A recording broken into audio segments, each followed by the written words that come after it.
There's a jester dancing in the dark, and his laughter hasn't stopped in years.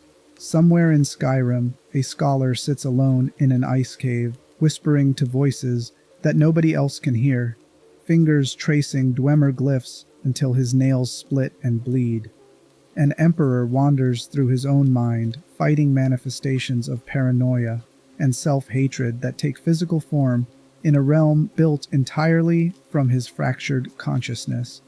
A beggar waits by a river for a sister who drowned a year ago, still setting out 2 plates at dinner, still asking travelers if they've seen her. A master thief murders his guildmaster over a skeleton key he stole from a Daedric shrine, cursing the entire guild's luck in the process. These aren't random encounters scattered across Skyrim's frozen landscape. They're snapshots of what happens when the mind reorganizes itself around survival, when trauma or isolation or purpose becomes so absolute that sanity stops being a useful framework for understanding human behavior. Skyrim doesn't just feature madness as aesthetic decoration or convenient quest design. It shows the mechanisms through which people break, the specific conditions that transform functional minds into something that can barely navigate reality, and the ways consciousness tries to preserve itself even when that preservation looks monstrous from the outside. This analysis will examine the mental disorders portrayed throughout Skyrim's narrative, focusing on how the game depicts psychological deterioration with surprising clinical accuracy. We'll explore specific characters whose behaviors map onto recognized psychiatric conditions, examining how their symptoms manifest, what environmental and traumatic factors contributed to their breakdowns, and what their conditions reveal about the relationship between mind, meaning, and madness. Over the next several hours, we're going to diagnose the broken minds of Skyrim using real psychiatric frameworks. We'll start with Cicero, the jester whose descent into psychosis is documented in his own journals. Then Septimus Signus, whose obsessive drive for knowledge became indistinguishable from schizophrenic delusion. Pelagius the Mad, whose mind became a battlefield where every neurosis took physical form. Narfy, whose grief transformed into something that looks like psychotic depression. Mercer Frey, whose betrayal patterns suggest something closer to antisocial personality disorder than simple greed. By the end, you'll understand how Skyrim depicts mental illness with more nuance than most games attempt, how isolation and trauma create the conditions for consciousness to reorganize around survival strategies that destroy the person using them, and why some minds never recover even when the external threats have passed. If you find something in this analysis that resonates with you, drop a comment letting me know. Please also suggest topics for future videos, perhaps a new game or a specific topic from a game I already cover. Now get comfortable, dim the lights, and let's start. Chapter 1: Cicero and Psychotic Breakdown. Before Cicero becomes the dancing fool in the Dawnstar Sanctuary, before the Night Mother's coffin and the attempted assassination and the player's decision whether to spare or execute him, there's a series of journals, 5 volumes documenting his journey from Cyrodiil to Skyrim, written in his own hand, tracking the progressive deterioration of a mind that's trying desperately to hold itself together while everything that gave it structure collapses. The journals matter because they provide something rare in video game narratives, a first-person account of psychotic breakdown as it's happening. Cicero doesn't realize he's losing coherence. He's documenting what he believes are reasonable responses to increasingly unreasonable circumstances, and the gap between what he writes and what's actually happening reveals the specific mechanisms through which psychosis develops. When environmental stressors combine with social isolation and a pre-existing vulnerability to dissociative thinking. Cicero's role in the Dark Brotherhood is Keeper, the position responsible for maintaining the Night Mother's body and serving as her primary attendant. This matters psychologically because his entire identity structure is built around this function.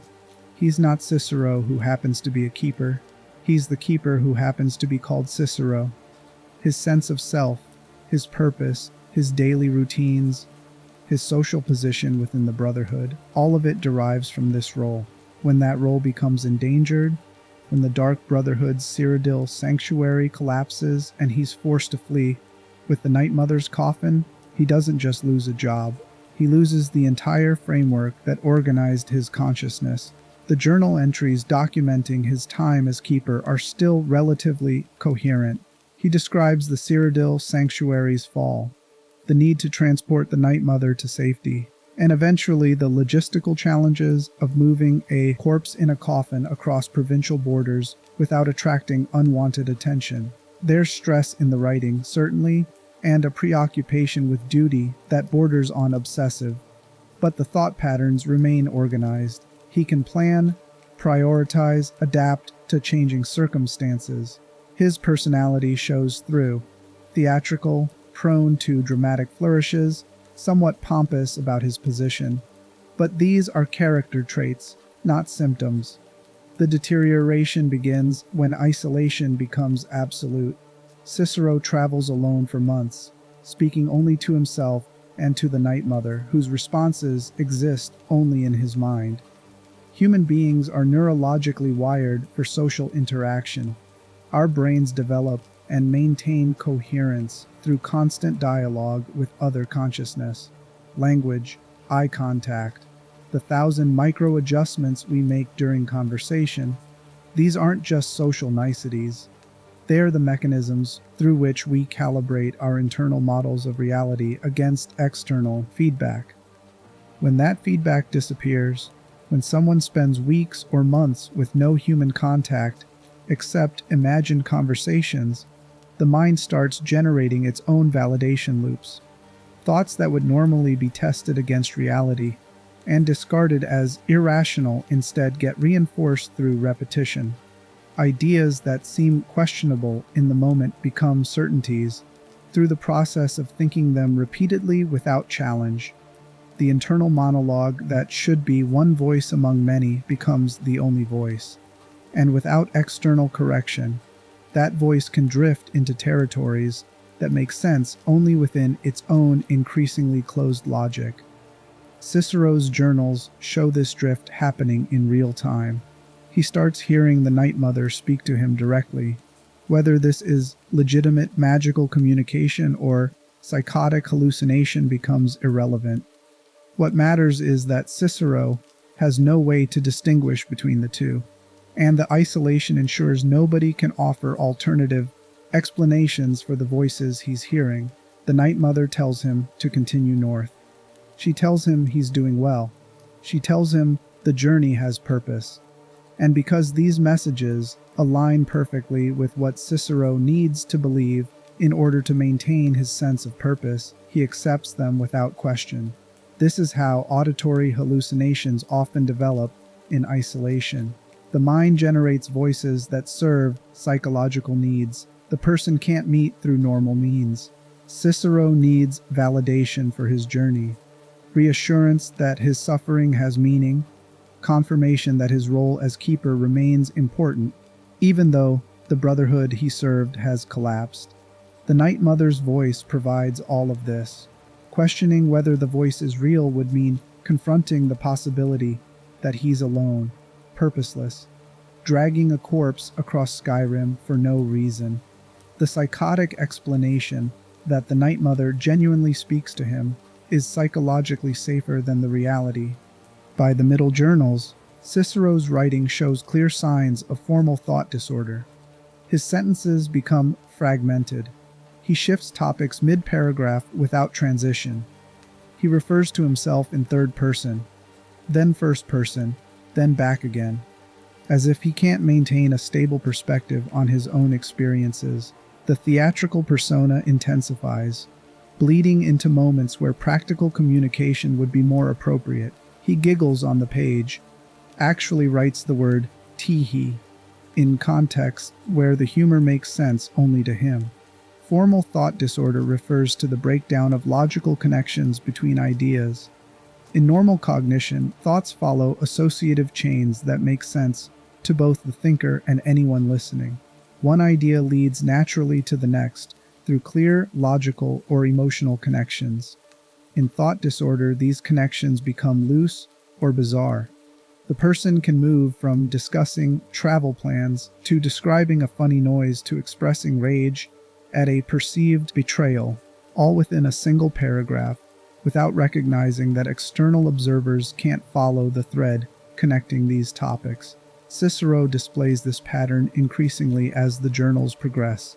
He'll describe fixing the wagon wheel, then suddenly launch into a paranoid tirade about people not respecting the Night Mother, then shift to planning what he'll say to the Skyrim Brotherhood when he arrives, then express childlike excitement about seeing new landscapes, all presented as if these topics flow naturally together.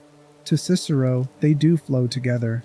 They're all connected through the central obsession with his role as keeper. But the logical connections that would make this clear to anyone else have dissolved.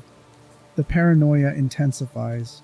Cicero becomes convinced that people are laughing at him, that farmers along the road are deliberately trying to sabotage his journey, that innkeepers are secretly working to prevent him from reaching his destination. Some of this might be based in reality. A man traveling alone with a large coffin, talking to himself and giggling at random intervals would certainly attract suspicious attention and mockery. But Cicero's responses become disproportionate.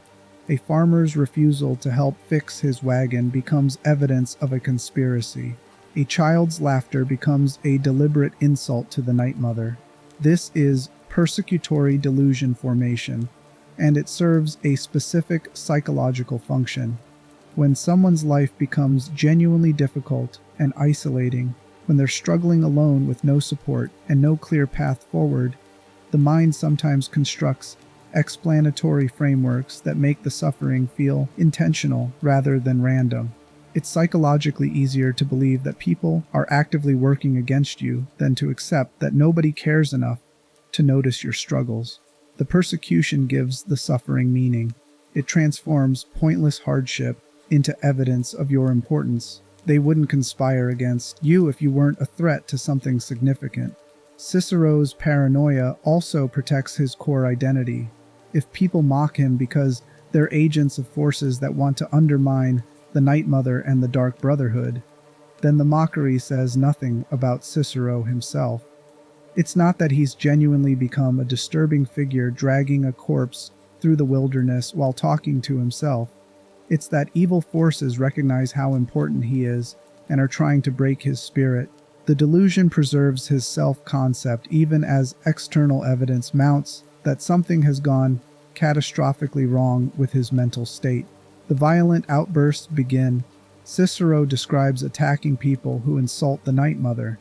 The descriptions are gleeful, detailed in ways that suggest he's reliving the violence as he writes. But there's also a dissociative quality to the accounts. He sometimes refers to the violence as something Cicero did, using his own name as if describing someone else's actions. This dissociative pattern is common in people experiencing psychotic breaks accompanied by violent behavior. The violence feels both intensely personal and strangely distant, as if watching yourself commit acts that some part of you knows are wrong but can't stop. The final journal entries before Cicero reaches Skyrim show a mind that's abandoned any pretense of conventional logic. He writes entire passages that are pure word salad, theatrical proclamations that sound meaningful in their dramatic cadence, but communicate nothing coherent. He's completely alone inside his own head now, performing for an audience of one. And that audience has lost the capacity to distinguish between meaningful communication and noise shaped into sentence-like structures. When Cicero finally reaches the Dark Brotherhood's Skyrim sanctuary, he's been living in isolation with active psychosis for months. His presentation to the Brotherhood members is a man who's clearly mentally ill, speaking in rhymes, giggling inappropriately, making grandiose claims about the Night Mother's importance, showing no awareness that his behavior appears disturbed. The Brotherhood's response reveals something important about how communities handle mental illness when it arrives attached to legitimate religious authority. The Night Mother's corpse is real. The Brotherhood's tenets genuinely require reverence for her. Cicero's role as keeper is a legitimate position with historical precedent. This creates an impossible situation for the Skyrim Brotherhood members. They can see that Cicero is mentally unstable. They can recognize that his behavior is disturbed, that his thought patterns are disordered, that his emotional responses don't match the situations triggering them. But they can't dismiss him entirely because he carries genuine authority within the Brotherhood's religious structure.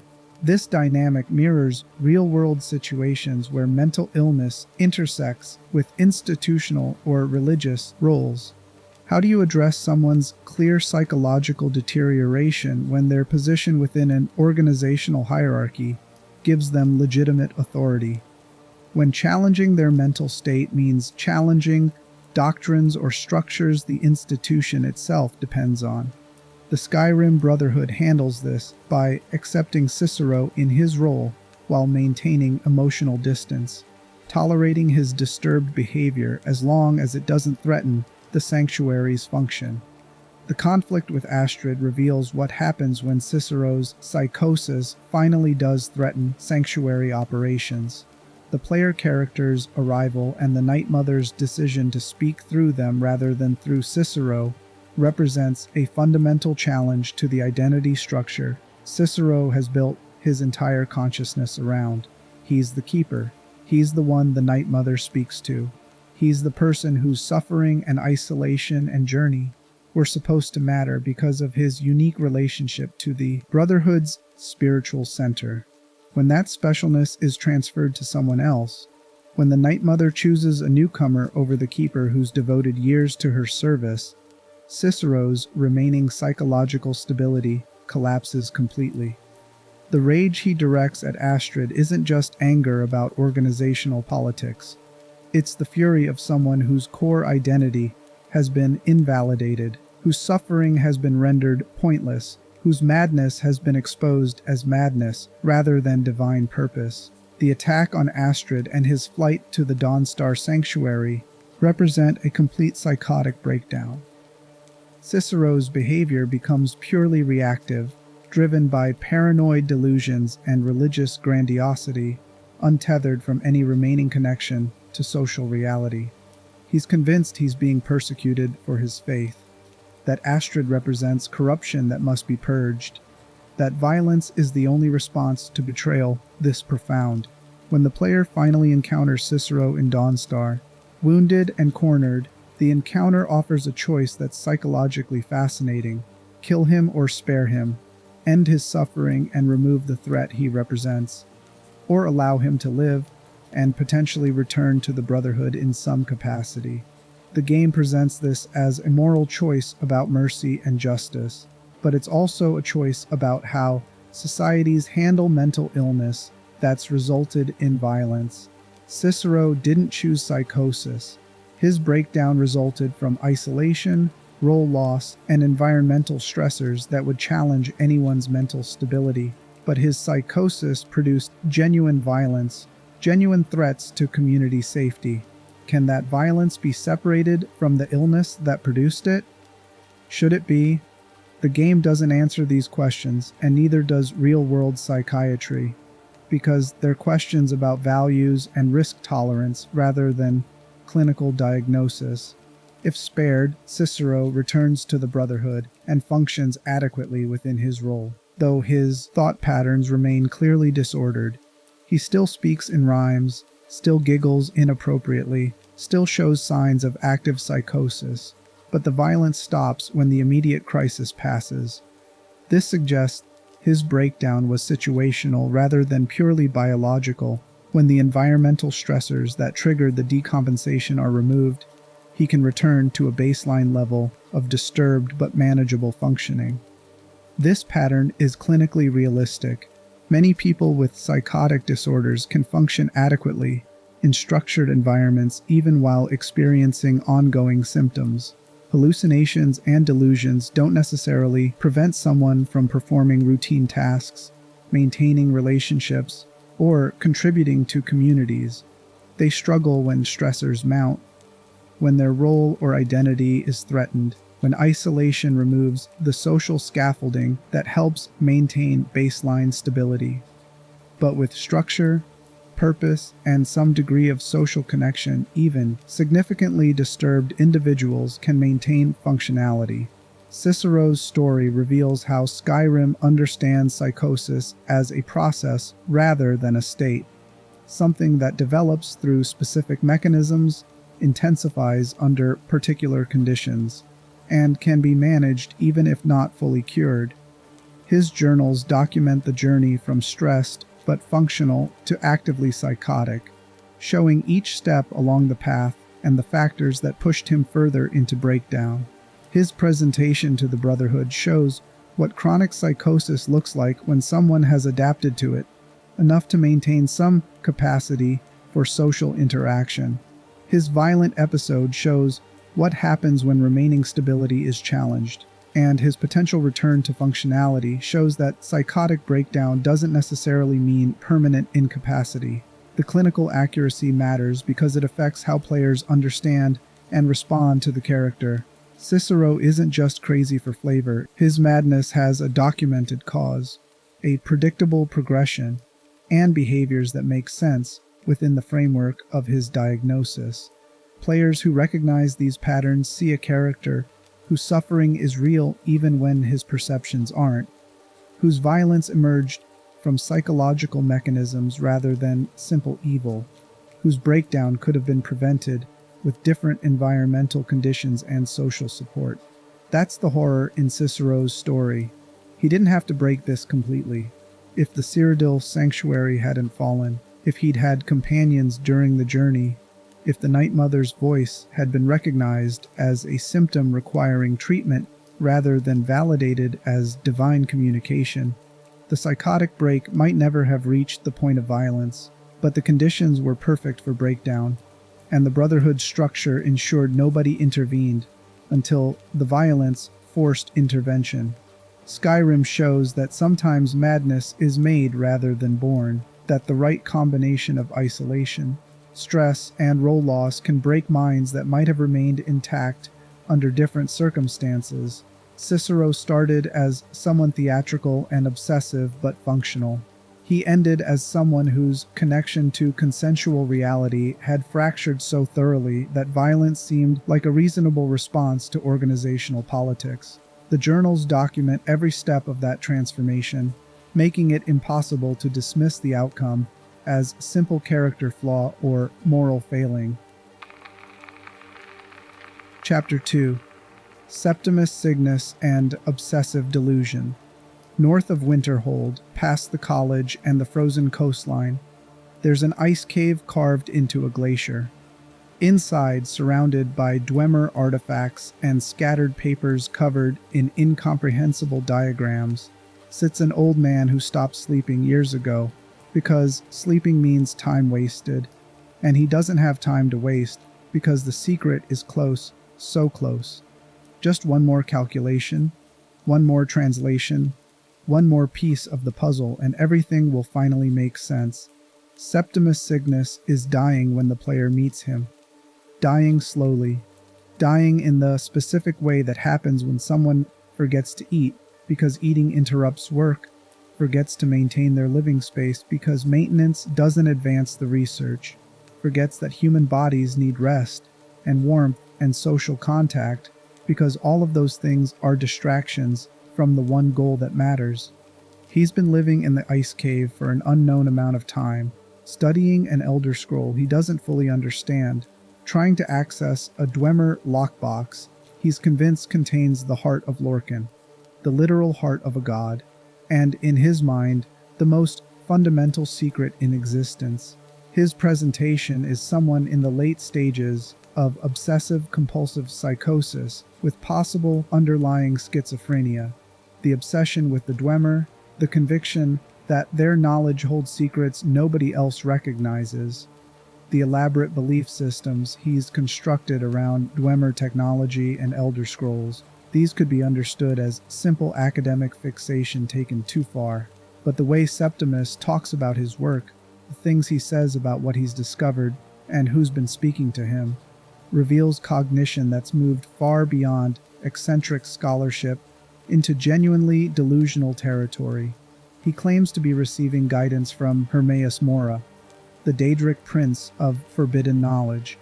Whether this guidance is real, divine communication, or psychotic, hallucination is theoretically ambiguous in Skyrim's universe, where gods demonstrably exist and intervene in mortal affairs. But clinically, the distinction matters less than the function the belief serves in Septimus's mental architecture. The Hermaeus Mora communications provide external validation for Septimus's obsessive research. They transform what might otherwise be recognized as a self-destructive fixation into a sacred calling.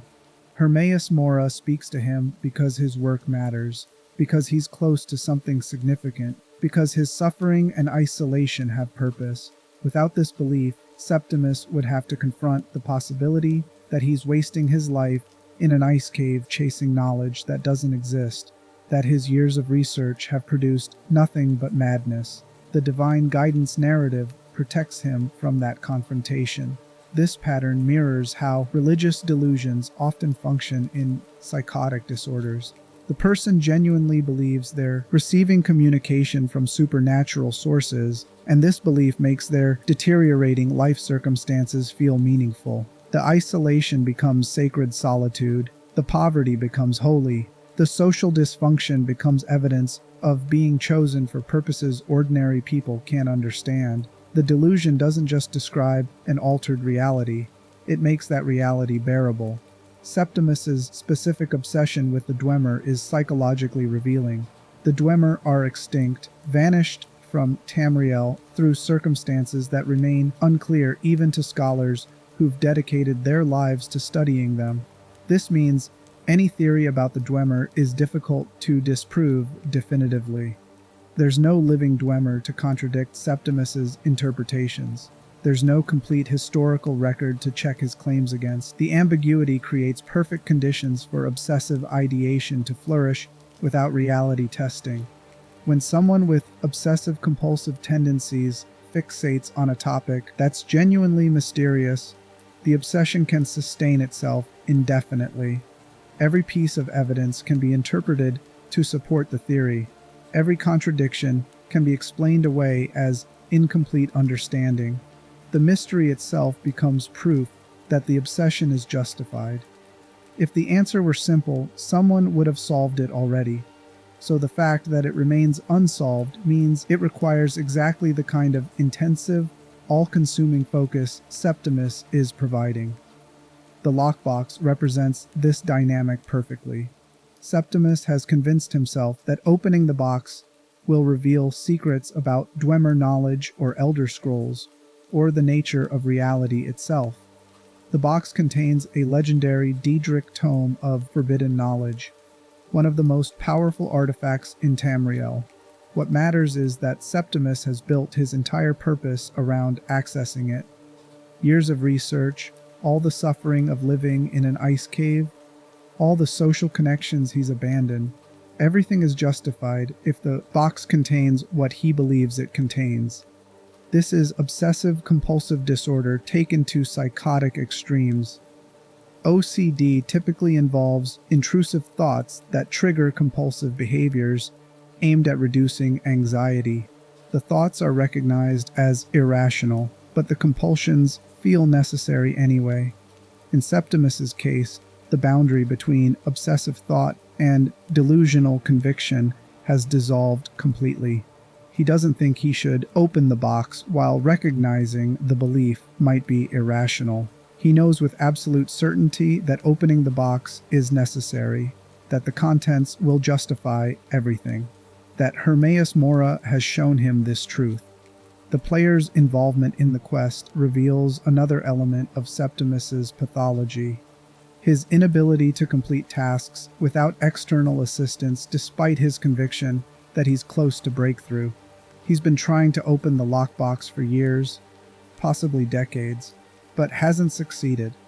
He needs the player to retrieve the Elder Scroll. He needs the player to gather blood samples from various elven races. He can identify what needs to happen, but can't execute the steps himself. This incapacity reflects cognitive fragmentation common in severe mental illness. Septimus can still think in theoretical terms, can still plan complex research approaches, can still communicate his ideas to others, but translating thought into action has become difficult. The sustained attention required to travel to specific locations, interact with other people, maintain the organization necessary for multi-step tasks. These executive functions have deteriorated even while his capacity for obsessive ideation remains intact. The blood collection task Septimus assigns to the player is particularly revealing. He needs blood from multiple races to create a mixture that will supposedly unlock the Dwemer lockbox. The magical logic here is unclear and probably nonsensical, which Septimus himself might recognize on some level, but the task serves psychological functions that have nothing to do with whether it will actually work. First, it delays confrontation with potential failure. As long as Septimus is waiting for the player to gather the blood samples, he doesn't have to test whether his theory is correct. The delay preserves the hope that the box contains what he believes it contains.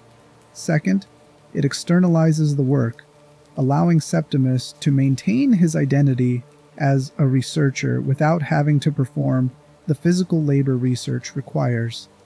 Third, it creates a dependency relationship where Septimus can maintain social contact while framing that contact as purely instrumental to his research rather than as human connection he might need.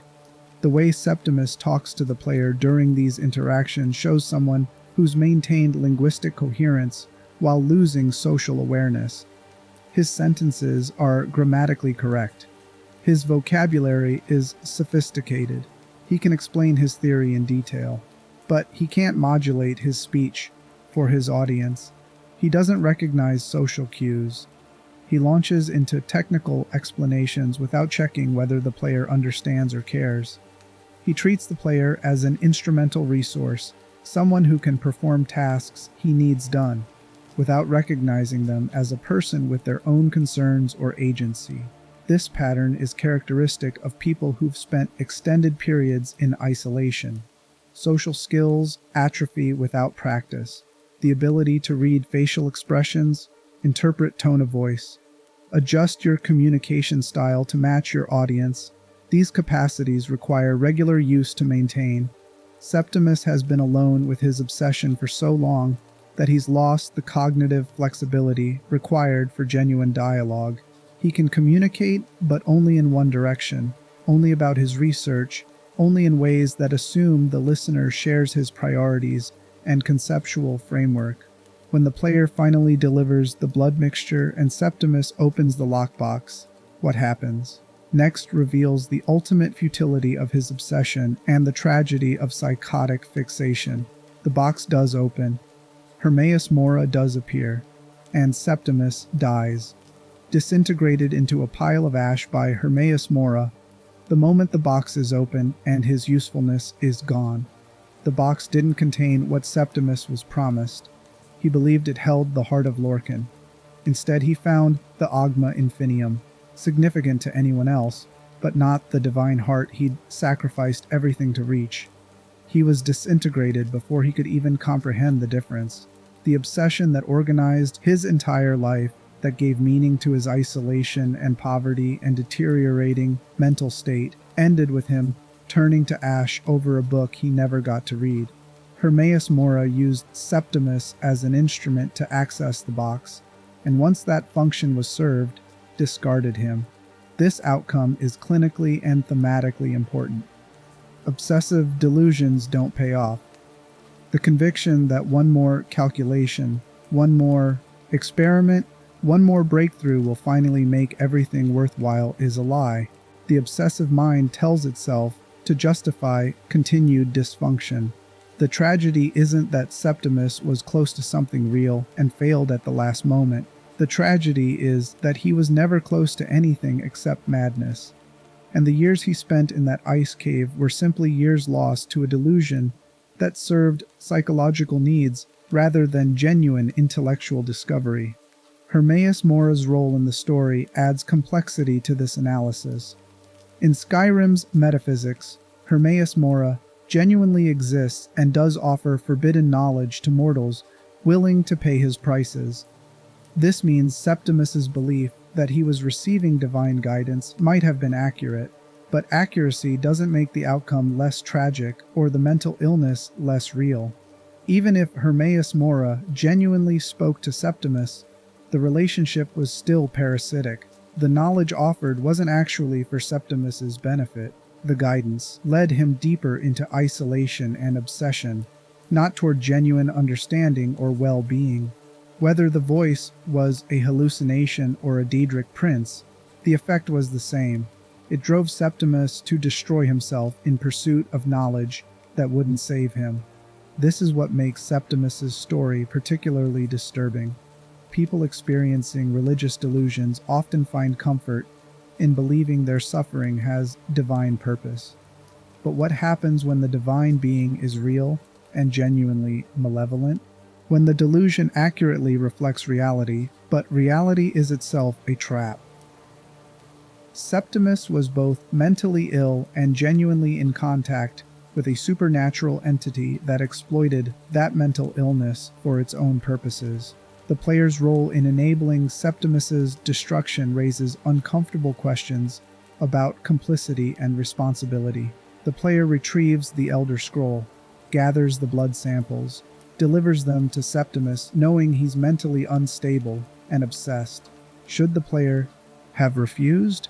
Should they have recognized that helping Septimus meant participating in his self-destruction? The game doesn't frame these as moral choices requiring consideration. The quest is presented as a straightforward task with rewards for completion.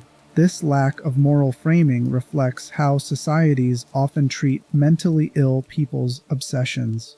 If someone is deteriorating while pursuing a goal that seems irrational, do we have an obligation to intervene? Or do we respect their autonomy even when they're using it to destroy themselves? Septimus is clearly unwell, clearly suffering, clearly isolated in ways that are harmful to his health and well-being. But he's also an adult making choices about how to spend his time and energy. The line between intervention and interference remains unclear. What's clinically clear is that Septimus represents obsessive-compulsive psychosis at its most destructive. The obsession becomes everything. Nothing else matters, not food, not shelter, not human connection, not personal well-being. The delusions provide justification for the obsession, transforming it from psychological symptom into sacred calling. The isolation removes any corrective feedback that might challenge the delusions, and the outcome is someone who's technically still alive but has long since lost anything resembling a life, existing only to serve a fixation that will never deliver what it promises.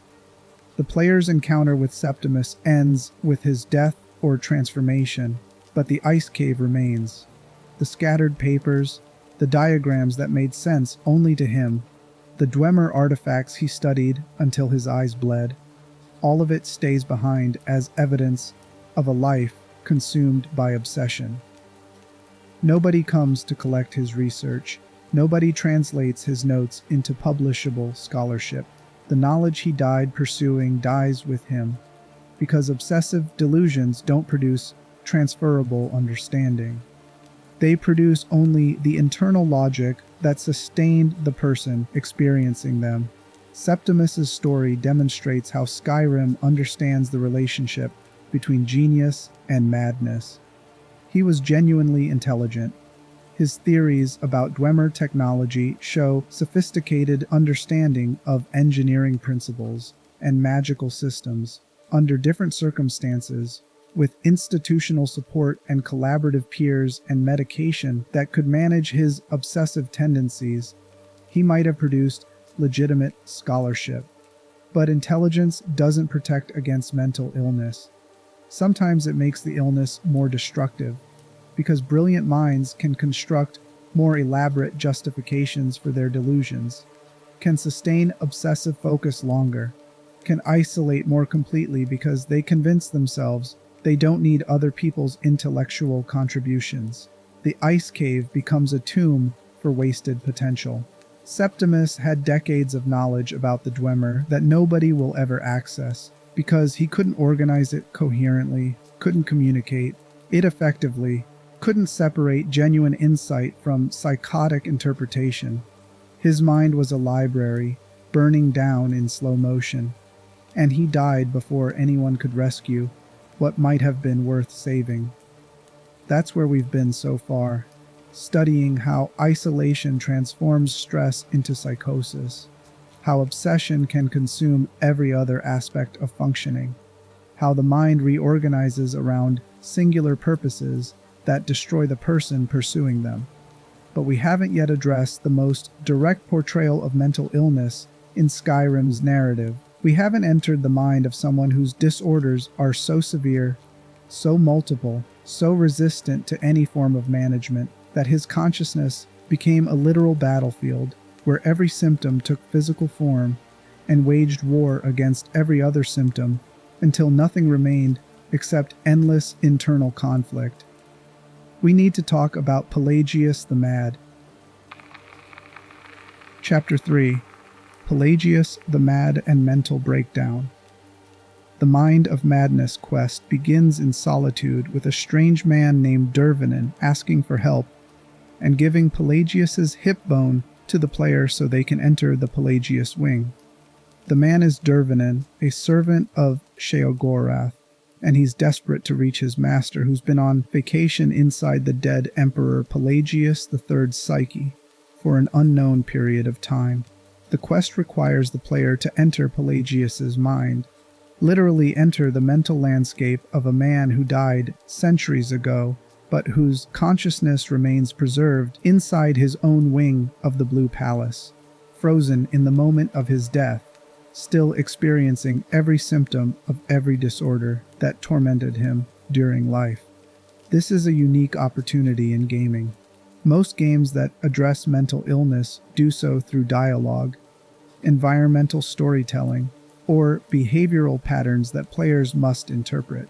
Skyrim makes the illness itself into explorable geography. The player can walk through depression, navigate around paranoia, witness the physical manifestation of self-loathing and terror and grandiosity, all existing simultaneously in the same mental space. Before entering Pelagius's mind, the player learns his history through books and conversations scattered throughout Skyrim. Pelagius Septim III was Emperor of Tamriel during the Third Era. He inherited the throne young after his father's death. He ruled for approximately 8 years. He was known even during his lifetime for erratic behavior, paranoid accusations, and periods of such severe dysfunction that he couldn't perform basic imperial duties. Historical accounts describe him as deeply troubled, possibly dangerous, certainly unfit for the responsibilities thrust upon him. What's clinically important is that Pelagius's disorders began early and worsened progressively. He wasn't someone who had a late-life breakdown. He struggled with severe mental illness from childhood through his entire reign, dying at age 34 of a brief fever in his cell. His nickname, Pelagius the Mad, was used during his lifetime, which tells you how severe his symptoms must have been to overcome the political pressure to maintain imperial dignity. The historical accounts mention specific symptoms: paranoia about assassination attempts, delusions that servants were plotting against him, periods of catatonia where he wouldn't speak or move for days, manic episodes where he'd give nonsensical orders that had to be quietly ignored by court officials, self-harm behaviors that resulted in visible injuries, night terrors so severe that guards stationed outside his chambers could hear him screaming. The clinical picture is someone with multiple co-occurring disorders, likely schizophrenia, severe depression, possible bipolar disorder, and what we might now recognize as complex PTSD from childhood trauma. When the player enters the sealed Pelagius wing with the hip bone in their possession, they are transported into a realm called the Pelagius Wing, a twisted version of the Blue Palace where impossible architecture defies spatial logic, and every room contains a different manifestation of psychological torment. This isn't metaphor. This is Sheogorath's representation of what Pelagius's internal experience was like, translated into physical space that external consciousness can navigate. The first area shows Pelagius's night terrors. The player finds themselves in a dark forest clearing where a sleeping Pelagius is tossing in bed while monsters attack him. The imagery is straightforward. These are the things Pelagius feared would come for him in the dark. Not abstract anxieties or symbolic representations, but literal nightmares that played out every time he tried to sleep. Night terrors in adults are rare and usually indicate severe underlying trauma or neurological dysfunction. They're different from normal nightmares. The person experiencing them often can't wake themselves up. They may scream, thrash, injure themselves trying to escape threats that exist only in the dream state. When they finally do wake, the terror doesn't immediately dissipate. The autonomic nervous system remains activated. Racing heart, rapid breathing, flooding adrenaline. For minutes or hours after consciousness returns. For someone in Pelagius's position, night terrors would have been devastating. He couldn't simply avoid sleep. He needed rest to function as emperor. But every attempt to sleep risked plunging him into experiences of being hunted, attacked, torn apart by creatures his conscious mind knew weren't real, but his sleeping brain couldn't distinguish from actual threats.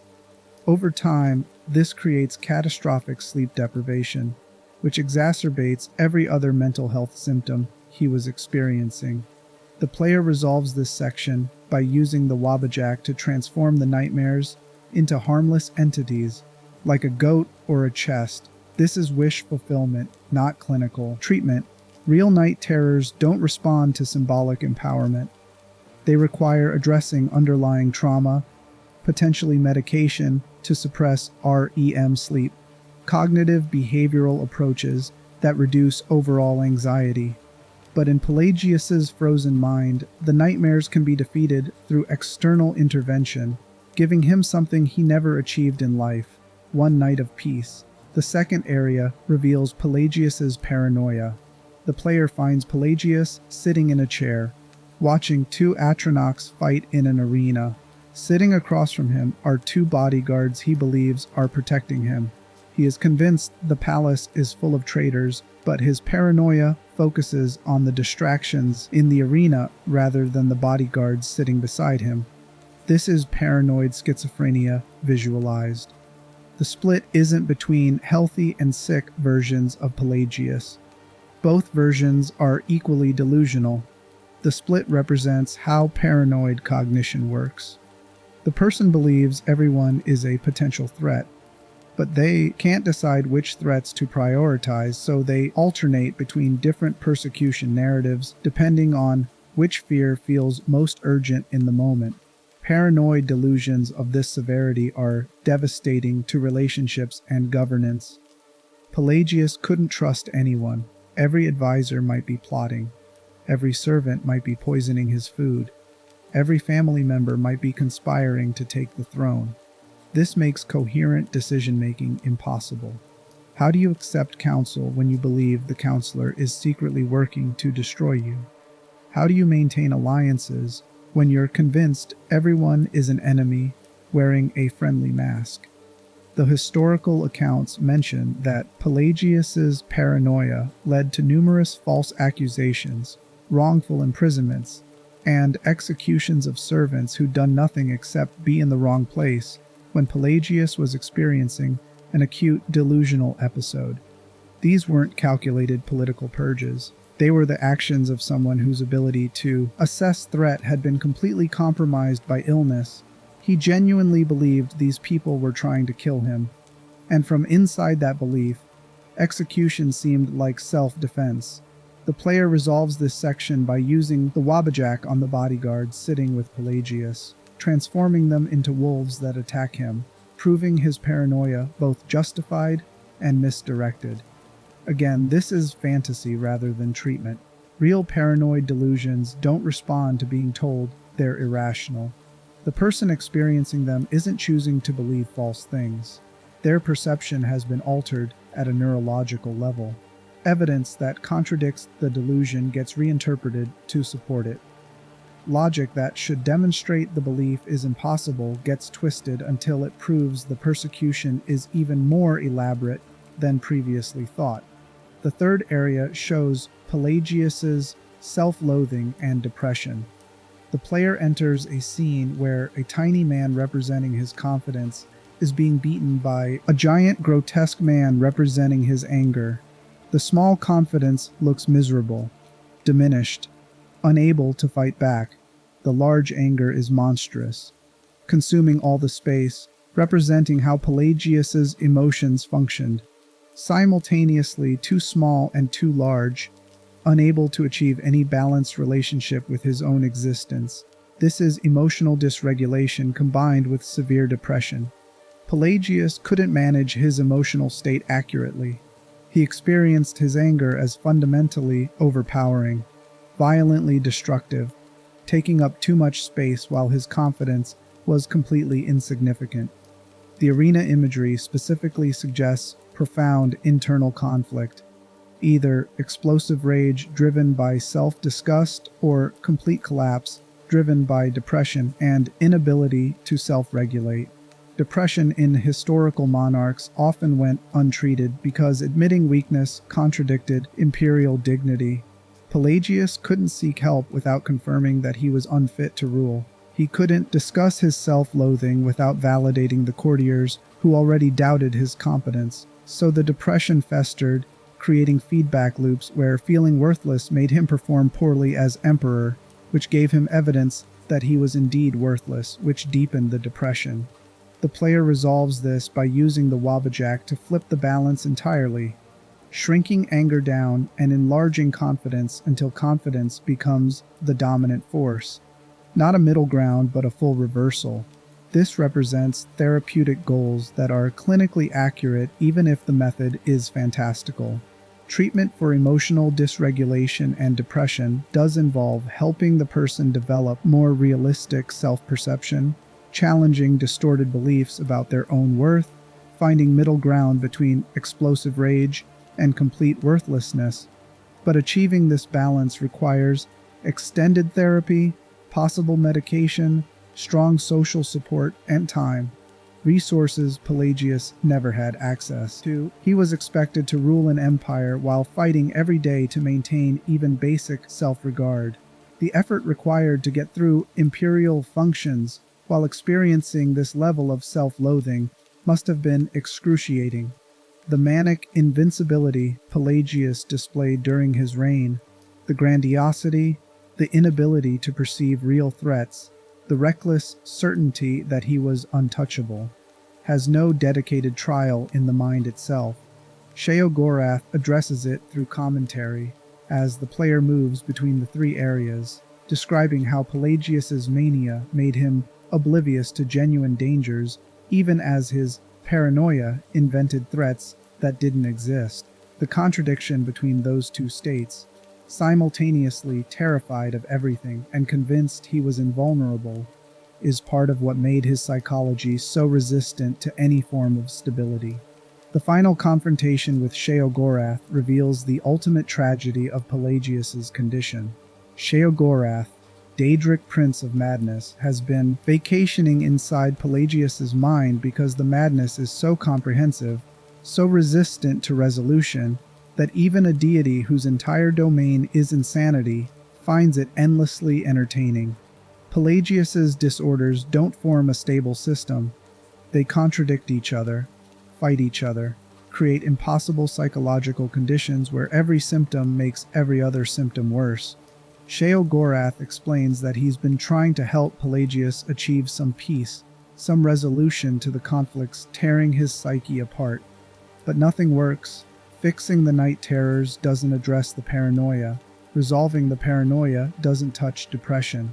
Balancing the self-image doesn't prevent mania.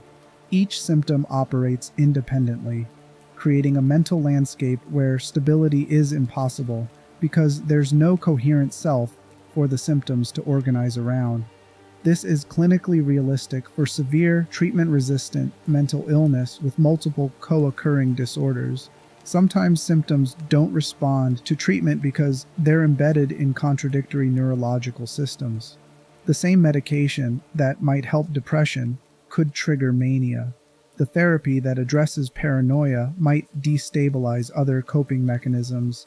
The person becomes a collection of competing dysfunctions with no clear path toward integration. Pelagius died without ever achieving mental stability. His consciousness remains trapped in the moment of death, still experiencing every symptom, still fighting battles that have no resolution. Sheogorath's presence represents the impossibility of curing someone this comprehensively broken. Even divine intervention can't reorganize a mind that's fragmented into this many competing pieces. The quest ends with the player receiving the Wabajak, a staff, as a reward. Mechanically, this is just a powerful weapon. Thematically, it represents inheriting the burden of addressing madness that can't be cured, only managed or temporarily suppressed. The Wabajak transforms things randomly, unpredictably, following no consistent logic.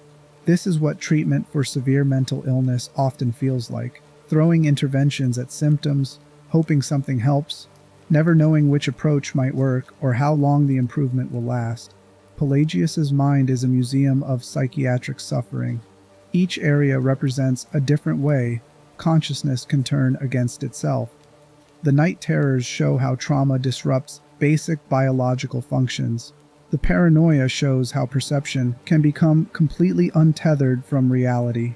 The self-loathing shows how emotional dysregulation distorts self-concept. And the overall structure shows how these symptoms can coexist in the same person, creating psychological conditions that make any form of stability impossible. What's remarkable is how Skyrim refuses to simplify this. Pelagius isn't crazy because he was evil or weak or morally flawed. He's crazy because his brain produced contradictory neurological states that he had no capacity to manage. His suffering was real. His symptoms were severe. His inability to function as emperor wasn't a personal failing. It was the inevitable outcome of trying to perform complex social and political roles while fighting for basic psychological coherence. The historical accounts describe Pelagius as remembered poorly, his reign considered a period of instability and dysfunction. But inside his mind, the player sees someone who was fighting every single day just to survive his own consciousness. The fact that he lasted years as emperor while experiencing this level of psychiatric torment suggests extraordinary resilience, not weakness. Most people would have collapsed far earlier under these conditions. Pelagius's story reveals how Skyrim understands mental illness as something that can be documented, explored, even briefly intervened with, but ultimately remains beyond complete resolution for some people. The player can bring temporary peace to individual symptoms, but they can't cure Pelagius. Sheogorath, who has infinite time and divine power, also can't cure Pelagius. The mind is too fragmented, the symptoms too severe, the underlying architecture too compromised. This is the uncomfortable reality of severe treatment-resistant mental illness. Sometimes people don't get better, sometimes every intervention helps temporarily, but ultimately fails to create lasting stability. Sometimes the kindest thing you can do is acknowledge that the suffering is real, the struggle is heroic, and the outcome isn't the person's fault, even when the outcome is continued dysfunction or death. The Blue Palace in Solitude still has the Pelagius wing sealed off. Visitors aren't allowed to enter. The official explanation is respect for an emperor's privacy, But the real reason is that nobody wants to confront what happened there. The decades of screaming in the night, the paranoid accusations that destroyed innocent servants' lives, the depressive episodes where Pelagius couldn't leave his bed, the manic declarations that had to be ignored to prevent political catastrophe. The Pelagius wing is a monument to suffering that the Empire would prefer to forget, but his mind remains frozen in that wing, still experiencing every symptom, still fighting every battle. Sheogorath can leave now that the players completed the quest, but Pelagius can't leave. His consciousness is trapped in the architecture of his own illness, repeating the same cycles forever. That's the real horror. That mental illness this severe doesn't end with death. That suffering can become so fundamental to someone's existence that it persists even when the physical brain that generated it has turned to dust. Chapter 4. Narfy and Psychotic Depression. West of Riften, in the small village of Ivarstead at the base of the throat of the world, there's a ruined house that nobody has repaired. Inside lives a man who technically survived his sister's death, but didn't actually survive it at all. He sets 2 places at the table every night. He talks about his sister in present tense, as though she's simply away and will return soon. He wears the same clothes he wore when she disappeared, hasn't washed them or changed them or updated them to match the seasons. And he waits. Narfy's sister was named Rada. She disappeared months before the player arrives in Ivarstead. The villagers know she's dead. They've assumed this from the beginning, but nobody has confirmed it. And Narfy refuses to accept any explanation except that she's temporarily away. He asks every traveler if they've seen her. He describes her appearance in detail, provides information about where she might have gone, maintains absolute conviction that she'll come home. The villagers treat him with a mixture of pity and avoidance. They bring him food occasionally, check that he's not freezing during harsh winters, but they don't engage with his delusion. They don't sit him down and force him to accept that Rada is dead. They recognize he's mentally ill, understand the illness makes him non-functional, but they allow him to continue existing in his delusional state because intervention would require resources and emotional labor the village doesn't have capacity to provide. This is how small communities often handle mentally ill members who aren't actively dangerous. Benign neglect. Make sure they don't starve or freeze, but don't invest in actual treatment or recovery.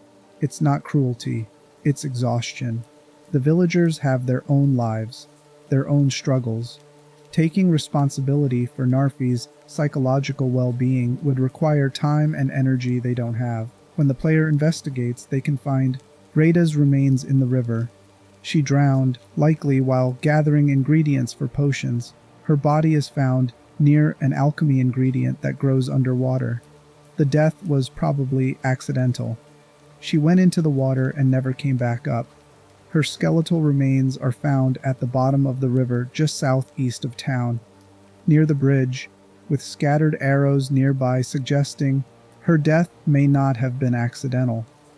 The player can inform Narfy that his sister is dead, showing him her necklace as proof. His response reveals how the fragile mind processes the sudden destruction of its protecting delusion. He doesn't deny it. He recognizes the necklace immediately, and the delusion collapses all at once. Rada is gone. Rada is dead. Narfy is so sad. The reality is painful to integrate, and his mind can no longer perform the cognitive gymnastics necessary to maintain the belief that kept him functional, leaving him to face his profound isolation. This is psychotic depression, specifically the form where delusions serve as protection against overwhelming grief. Narfy's mind understands on some level that Rada is dead, but accepting that truth would mean confronting his complete isolation, his lack of purpose, his inability to maintain the household without her. The delusion that she's still alive allows him to continue existing in a state of frozen anticipation, rather than collapsing into complete despair. Grief-induced psychosis often emerges when someone loses the person who structured their entire life. Rada wasn't just Narfi's sister, she was apparently his caretaker, the person who managed their household, probably the person who handled his social interactions and helped him navigate village life. Without her, he has no framework for basic functioning. The house falls into disrepair because he doesn't know how to maintain it. He becomes increasingly isolated because she was his connection to the community. His hygiene deteriorates because she's not there to prompt self-care. The two plates at dinner are particularly revealing. This isn't just denial. It's an attempt to maintain routine as a substitute for accepting loss. Setting two plates means performing the ritual of shared meals even when sharing is impossible. It creates an illusion of normalcy, a sense that life continues as it was. Each night, Narfi sets the plates, perhaps prepares food, sits down to eat, and maintains the fiction that Rada will join him. This behavior is common in complicated grief. The person creates rituals that preserve connection to the deceased, not because they literally believe the dead person is still present, but because the rituals make the loss feel less absolute. Narfi's case is more severe than typical complicated grief because he's crossed into psychotic territory. He genuinely seems to believe Rada is alive and will return, but the psychological function is the same. The ritual provides structure when everything else has fallen apart. What makes Narfi's situation particularly tragic is that it's deteriorating over time. When Rada first disappeared, he probably seemed merely worried, concerned about a sister who was late returning home. As days became weeks, became months, the worry should have shifted to acceptance of death. Instead, it intensified into fixed delusion. The longer he waits, the more invested he becomes in the belief that she's coming back. Because accepting she's dead would mean acknowledging that all this waiting was pointless. The Dark Brotherhood contract on Narfi's life adds a disturbing element to his story. Someone wants him dead badly enough to pay for a professional assassination. The game never explicitly explains who placed the contract or why. This ambiguity creates space for multiple interpretations, all of them dark. One possibility is that the villagers collectively decided Narfi needed to die, not out of cruelty, but because his deteriorating condition was becoming burdensome and they saw no path toward recovery. They'd been providing minimal support for months or years. His condition wasn't improving. He was using resources the village couldn't spare indefinitely. Murder becomes an exhausted solution to a problem that has no good answers.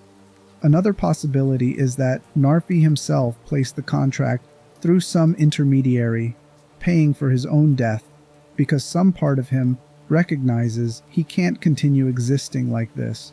Suicidal ideation is common in psychotic depression.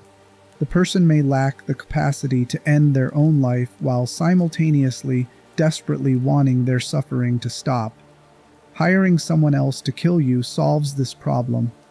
Death happens, but you don't have to be the one making the final decision. A third possibility is that someone with a property claim or inheritance interest wants Narfi dead so they can take possession of the house, or whatever assets remain from his family. This is the coldest interpretation, murdering a mentally ill man for material gain, but it fits with how Skyrim often portrays human motivation as ruthlessly practical. The game doesn't confirm which interpretation is correct. What matters is that Narfi's mental illness has made him so vulnerable that his death is considered acceptable by someone. Whether that someone is the community, himself, or an opportunistic relative, the outcome is the same.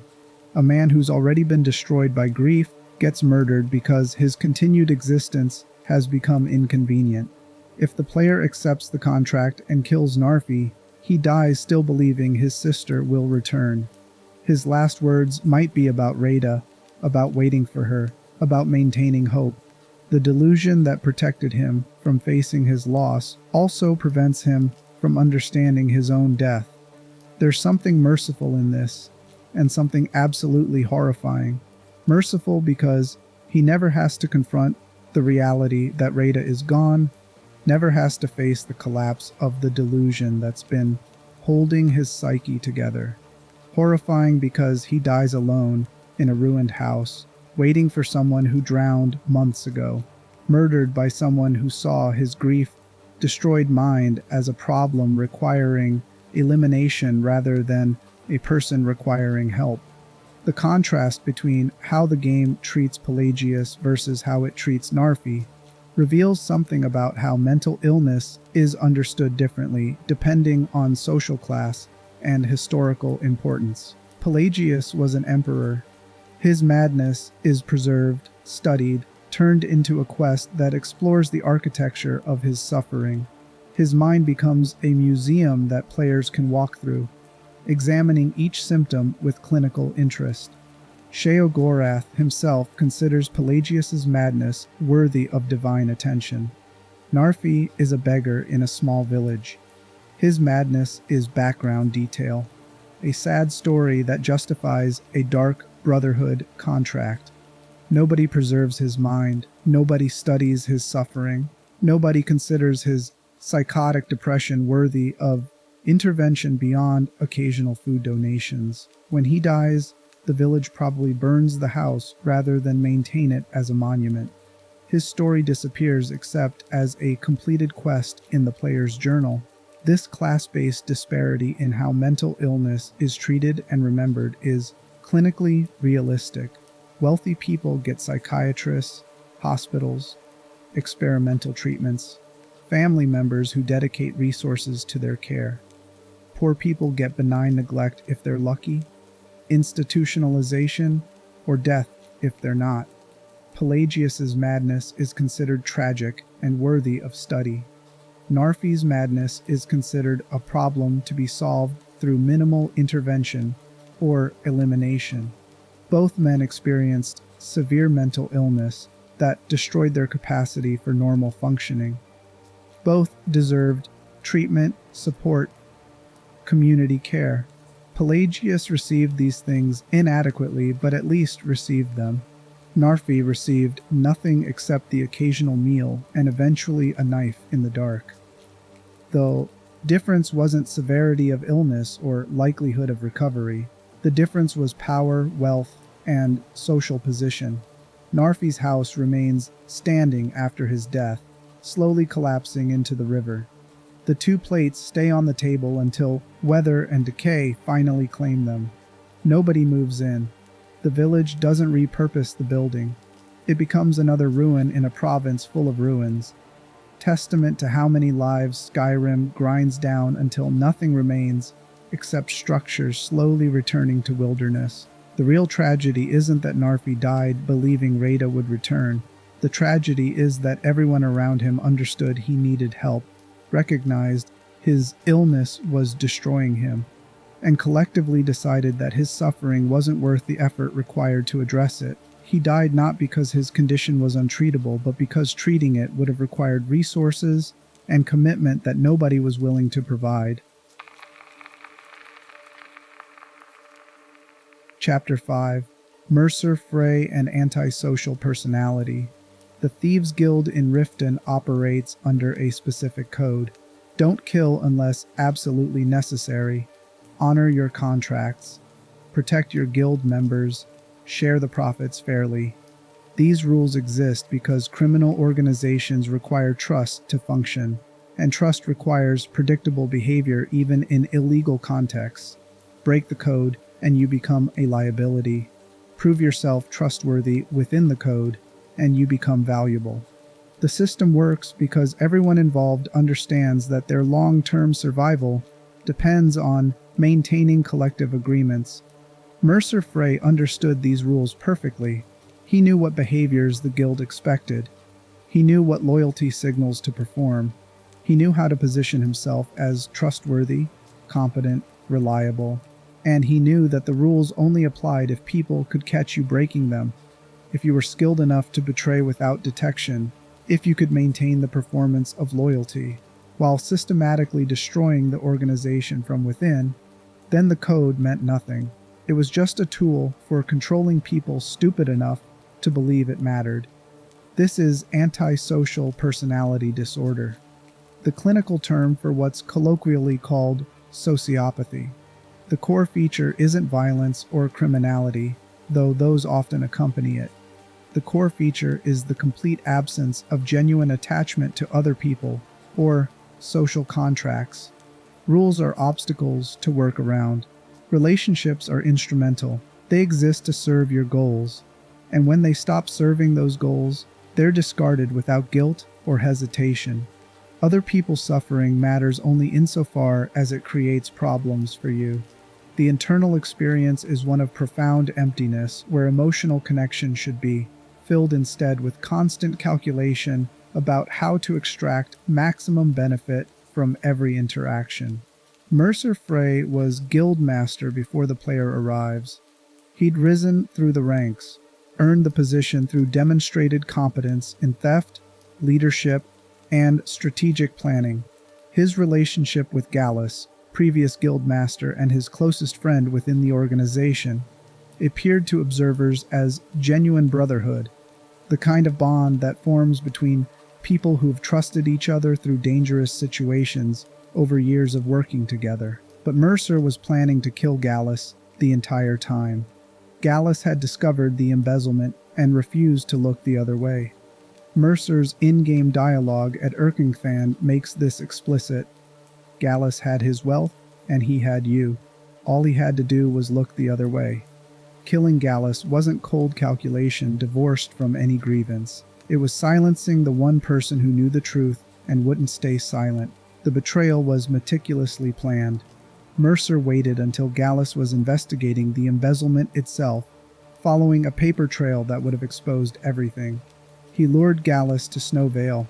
Sanctum, a remote Nordic ruin, positioned himself for the perfect moment, and murdered his best friend in a location where the body wouldn't be easily found. Then he returned to the guild and performed grief, claiming Gallus had died during the investigation, that Mercer had barely escaped himself. This performance is characteristic of antisocial personality disorder. The person can simulate emotions they don't feel, can perform grief or loyalty or affection convincingly enough to fool people who want to believe them. The simulation isn't consciously dishonest in the way most lying is dishonest. Someone with ASPD experiences the performance as the emotion. In the moment of performing grief over Gallus's death, Mercer probably felt something resembling sadness. Not because he missed Gallus, but because the performance required accessing a simulation of sadness, and his brain could generate that simulation on demand. Nobody suspected him initially. Why would they? Mercer and Gallus were brothers. Everyone in the guild knew this. The idea that Mercer would murder his closest friend was psychologically implausible to people whose brains form genuine attachments. They couldn't model the psychology accurately because they'd never experienced the kind of instrumental emptiness that makes killing a friend feel no different than solving any other practical problem. After becoming guild master, Mercer systematically looted the guild's treasury. Not all at once, that would have been obvious. He took small amounts over extended periods, amounts that could be explained as necessary operating expenses or blamed on decreased income from failed jobs. He created complex accounting structures that obscured the theft. He positioned trusted members to take blame if the embezzlement was discovered, and he maintained perfect performance of the loyal guild master who was struggling to restore the organization to its former glory. The guild's declining fortunes during Mercer's leadership were directly caused by his embezzlement, but he convinced members that external factors were responsible. The city was becoming hostile to thieves. Competition from other criminal organizations was increasing. Luck had turned against them. These explanations worked because they allowed guild members to maintain belief in Mercer's leadership while explaining their deteriorating circumstances. The truth, that their leader was deliberately destroying them for personal profit, was too psychologically threatening to consider without evidence. This is how antisocial personality disorder functions within organizations. The person identifies systems that operate on trust, infiltrates those systems by performing trustworthy behavior, achieves positions that allow access to resources, and then systematically exploits those resources while maintaining the trust performance. The exploitation continues until either detection forces them to flee or the organization collapses completely. Either outcome is acceptable. The goal was always extraction, not sustainable participation. Carlia, Gallus's partner and fellow Nightingale, framed by Mercer and in hiding for 25 years, discovered evidence of Mercer's betrayal. She found Gallus's encoded journal, written in Falmer script, unreadable until decoded through a lengthy process involving Enthier at the College of Winterhold, and Calcelmo's translation notes in Markarth. The journal ultimately confirms that Gallus knew about Mercer's embezzlement and his theft of the skeleton key from the Twilight Sepulchre. She investigated the murder scene and found evidence suggesting Mercer was responsible. But when she tried to expose him, Mercer had already positioned himself perfectly to discredit her accusations. He claimed Carlia had murdered Gallus herself, that she'd betrayed the guild, that her accusations against him were desperate attempts to redirect blame, and the guild believed him. Not because the evidence supported his story, but because believing Mercer meant maintaining their existing mental model of reality. Accepting that Carlia was a traitor was psychologically easier than accepting that their guildmaster had been systematically betraying them for years. This reveals how antisocial personality disorder often succeeds through exploiting normal people's psychological needs for coherent narratives. Mercer's story was simpler than the truth. The guild wanted to believe their leader was loyal, wanted to maintain trust in the hierarchy they depended on. Mercer gave them a story that allowed this. Carlia's truth required accepting that everything was rotten, that leadership couldn't be trusted, that the organization's problems came from internal betrayal rather than external challenges. Most people will choose the comforting lie over the destabilizing truth when given the option. Carlia went into hiding. Mercer consolidated power. The guild continued declining, and Mercer kept stealing, kept performing loyalty, kept maintaining the exact social behaviors that would preserve his position while destroying the organization that position depended on. This demonstrates a particular feature of antisocial personality disorder: inability to think beyond immediate extraction even when long-term sustainability would serve better goals.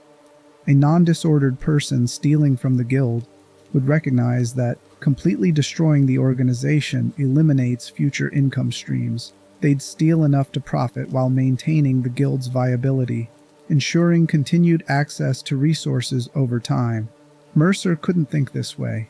The emptiness at the core of antisocial personality disorder makes sustainable relationships impossible even when sustainability is strategically advantageous. The compulsion is always to take everything immediately, to exploit until nothing remains, to move on to the next target rather than maintain anything. When the player joins the guild and begins investigating with Carlia's help, they uncover the full extent of Mercer's betrayal, the embezzlement, the murder, the years of calculated deception. The evidence is overwhelming, and Mercer's response when confronted is psychologically revealing. He doesn't express remorse or try to justify his actions. He simply attacks, attempting to eliminate the threat the player represents. This is how antisocial personality disorder responds to exposure. No guilt about the harm caused, no concern for the relationships destroyed, no attempt at reconciliation or explanation, just immediate pivot to whatever strategy might preserve personal advantage. In this case, violence aimed at removing witnesses and escaping with whatever wealth he can carry. The confrontation at Erkingfand, a massive Dwemer ruin hiding the eyes of the Falmer, shows his complete lack of emotional attachment even to his own history. He's here to retrieve the gems he's been planning to steal for years, the same prize that motivated Gallus's murder at Snowvale Sanctum. That killing was just a practical matter, easily compartmentalized and filed away as a successfully completed task. During the fight, Mercer displays competence and skill developed over decades of thieving. He's genuinely talented. Under different psychological conditions, he could have been one of the greatest guild masters in history, could have built the organization into something formidable, could have earned legitimate loyalty through genuine leadership, but antisocial personality disorder made all of that impossible. The emptiness where attachment should be prevented him from valuing anything except immediate personal gain. When Mercer dies, slain by the player as the chamber of Erkenthand floods around them, there's no dramatic redemption, no final expression of regret, no recognition of the destruction he caused. He dies fighting to escape with the valuables he came for, focused until the last moment on extraction and survival. The player recovers the eyes of the Falmer and Gallus's journal. Mercer's body stays in the flooded ruin, unrecovered, unmourned except perhaps by family members who never understood what he actually was. The Guild's response to Mercer's exposure reveals how organizations process betrayal by trusted leaders. There's initial shock, then rapid rewriting of history. Details that previously seemed innocuous get reinterpreted as warning signs everyone should have noticed. Small inconsistencies in Mercer's behavior become obvious evidence of his deception in retrospect. The collective narrative shifts from "we were betrayed by someone we trusted" to "we should have known," because the first narrative requires accepting vulnerability, while the second narrative preserves the illusion of control. This retrospective reinterpretation is psychologically protective, but not entirely accurate. Antisocial personality disorder is specifically characterized by ability to maintain convincing social performances. The warning signs that seem obvious after exposure were genuinely difficult to detect beforehand because Mercer was skilled at simulation. The guild members weren't stupid or negligent for trusting him. They were responding normally to someone whose disorder makes them exceptionally good at exploiting trust. What makes Mercer's story particularly important in Skyrim's exploration of mental disorders is how it complicates moral judgment. Cicero's psychosis made him do things he might not have chosen if mentally stable. Septimus's obsession drove him to self-destruction without clear volition. Pelagius's multiple disorders removed his capacity for coherent decision-making. Narfy's grief-induced delusion protected him from reality he couldn't process. But Mercer, antisocial personality disorder doesn't remove capacity for moral reasoning. Mercer understood the guild's code. He knew his actions violated trust and harmed people. He could predict the consequences of his betrayals. The disorder didn't make him unable to choose differently. It made him unable to care that his choices destroyed others. The emptiness where empathy should be didn't create moral confusion. It created moral indifference. This raises difficult questions about responsibility and treatment. If someone's disorder removes their capacity to form genuine attachments, prevents them from experiencing guilt or empathy, makes instrumental exploitation feel normal and natural, can they be held accountable for behaviors that emerge inevitably from that psychology? Should they be? Skyrim doesn't answer these questions directly, but the game's structure provides implicit guidance. Mercer is treated as fully culpable. The guild seeks his death not as tragedy, but as justice. Nobody suggests his antisocial personality disorder mitigates his guilt, or that he deserves treatment rather than execution. The game presents his death as satisfying resolution, the removal of a threat that needed removing. This reflects cultural consensus about how antisocial personality disorder is understood differently from other mental illnesses. Psychosis, depression, obsessive disorders, these are framed as suffering the person doesn't choose and can't fully control. Antisocial personality disorder is framed as moral failure manifesting through psychological mechanisms. The person with ASPD isn't suffering from their condition the way someone with schizophrenia suffers from hallucinations. They're benefiting from their condition at everyone else's expense, and that benefit makes moral claims about reduced culpability feel hollow. Whether this consensus is clinically or ethically correct remains debated in psychiatric communities. What's clear is that Mercer Frey represents one end of the mental illness spectrum, the form where the disorder doesn't generate suffering for the person experiencing it, only for everyone around them. And Skyrim suggests that form of disorder deserves different moral and social responses than disorders characterized by the person's own torment. The eyes of the Falmer end up restored to the Thieves' Guild as trophies representing recovered honor. Gallus is remembered as a hero betrayed by someone he trusted. Mercer is remembered as a cautionary tale about why trust requires constant verification even within organizations built on loyalty. And the guild continues operating under the same code, the same rules, the same trust-based structure that Mercer exploited so effectively. Because the alternative is abandoning the possibility of genuine community in favor of universal suspicion. That might be the real lesson in Mercer's story. Antisocial personality disorder exploits the exact mechanisms that make human cooperation possible. Trust, loyalty, benefit of the doubt, willingness to believe people's stated motivations. These are necessary for communities to function, but they also create vulnerabilities that people without empathy can exploit systematically. There's no perfect defense against this except universal paranoia, which would destroy cooperation as effectively as betrayal does. The guild chose to maintain trust despite knowing it creates vulnerability. This choice reflects wisdom about human psychology. Yes, some people will exploit trust. Yes, organizations will suffer betrayals. But the alternative, assuming everyone is a potential Mercer, makes sustainable community impossible. Better to build systems that can survive occasional betrayal than to prevent all betrayal by preventing all genuine connection. Chapter 6: Codlac and the Weight of Violent Legacy. The companions in Whiterun present themselves as honorable warriors, heirs to a tradition stretching back to ancient Nordic heroes. They take contracts, fight for gold, maintain a code about worthy combat and honorable death. But beneath this presentation exists something they don't advertise to outsiders.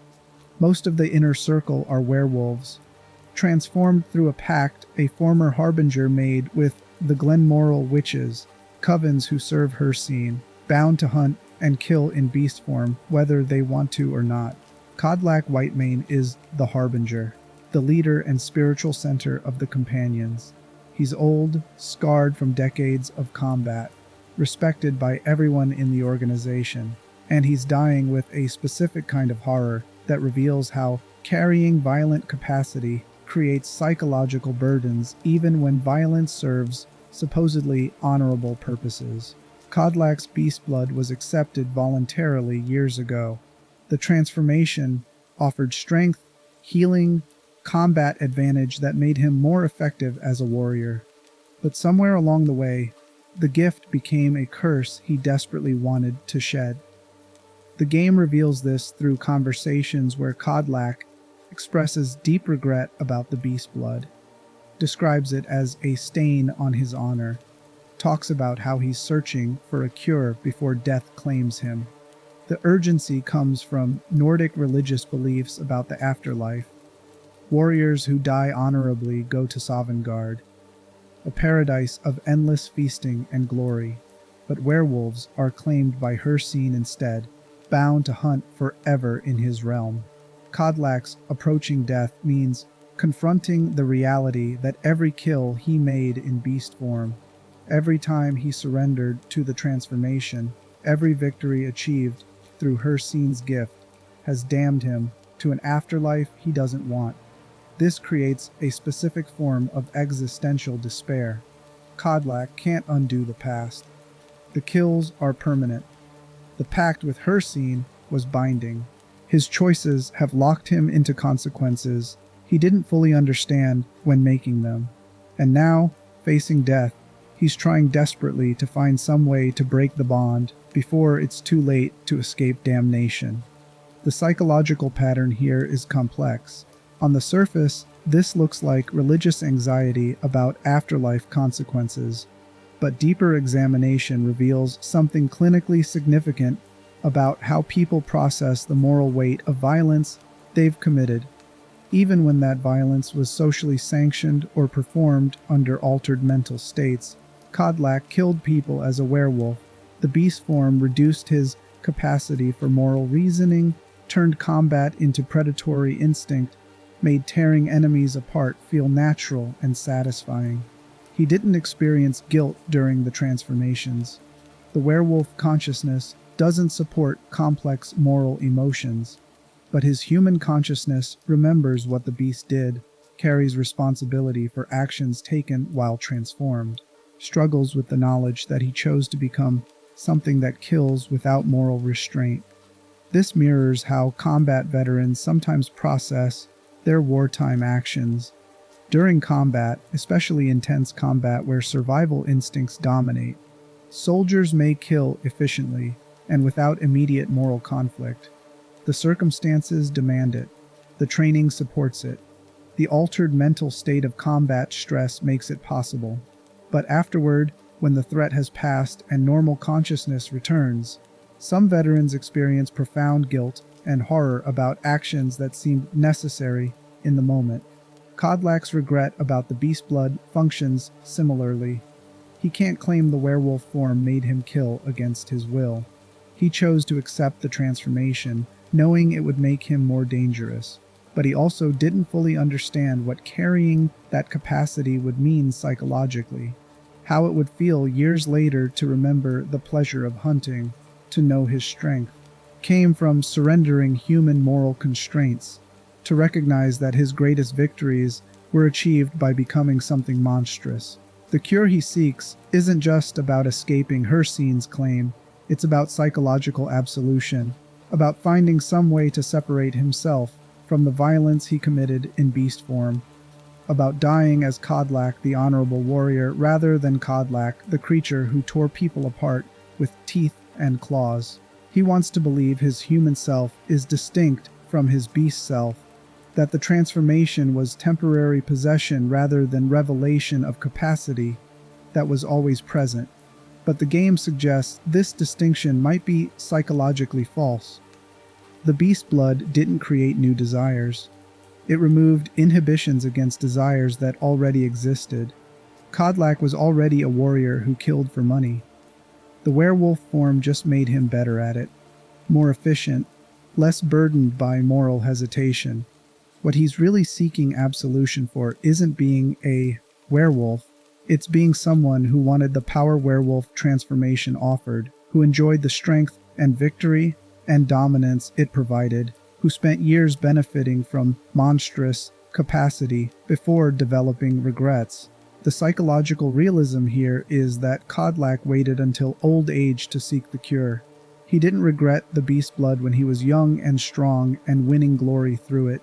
He regrets it now that death approaches and religious consequences matter more than combat effectiveness. This timing suggests the regret might be less about genuine moral awakening and more about fear of punishment. He wants absolution not because he's truly sorry, but because he's afraid of what comes after death. This is common in end-of-life religious processing. People who lived according to one set of values suddenly become desperate for forgiveness when facing mortality. The desperation doesn't necessarily indicate genuine transformation. Sometimes it's just fear-driven bargaining with whatever god might be listening.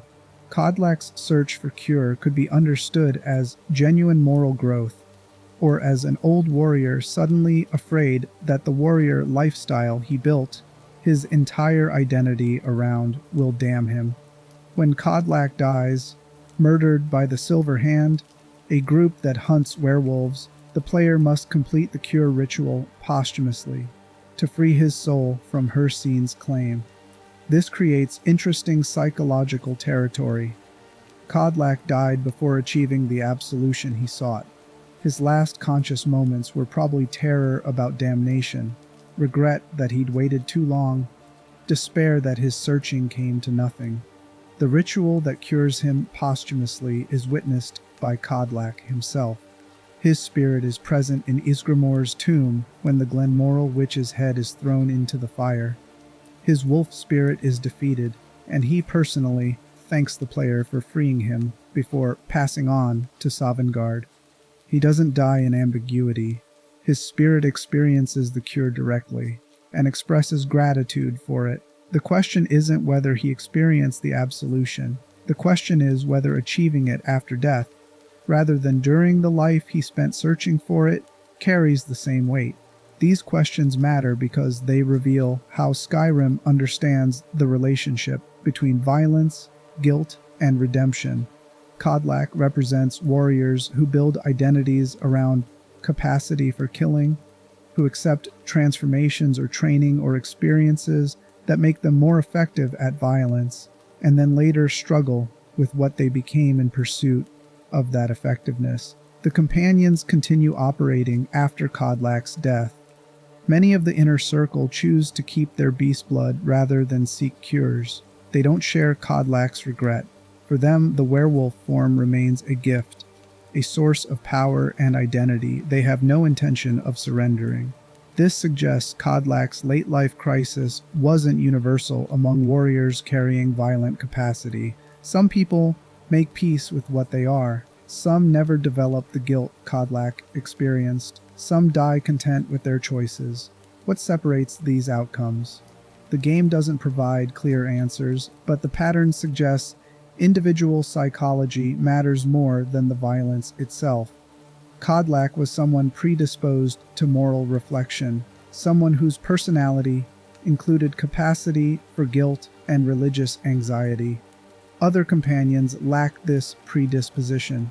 They can kill in beast form and return to human consciousness without carrying the weight Codlac carried. This reflects clinical reality about how people process morally complex actions.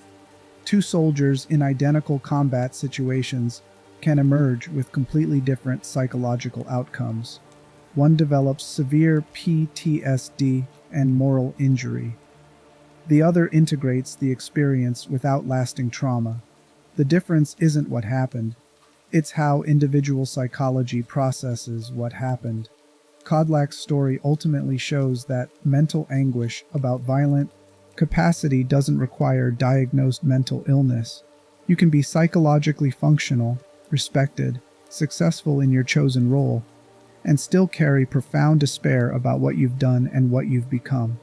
The despair might only surface when facing mortality, when abstract religious concepts become urgent personal concerns, when there's finally time to reflect on choices that were made years ago under different circumstances.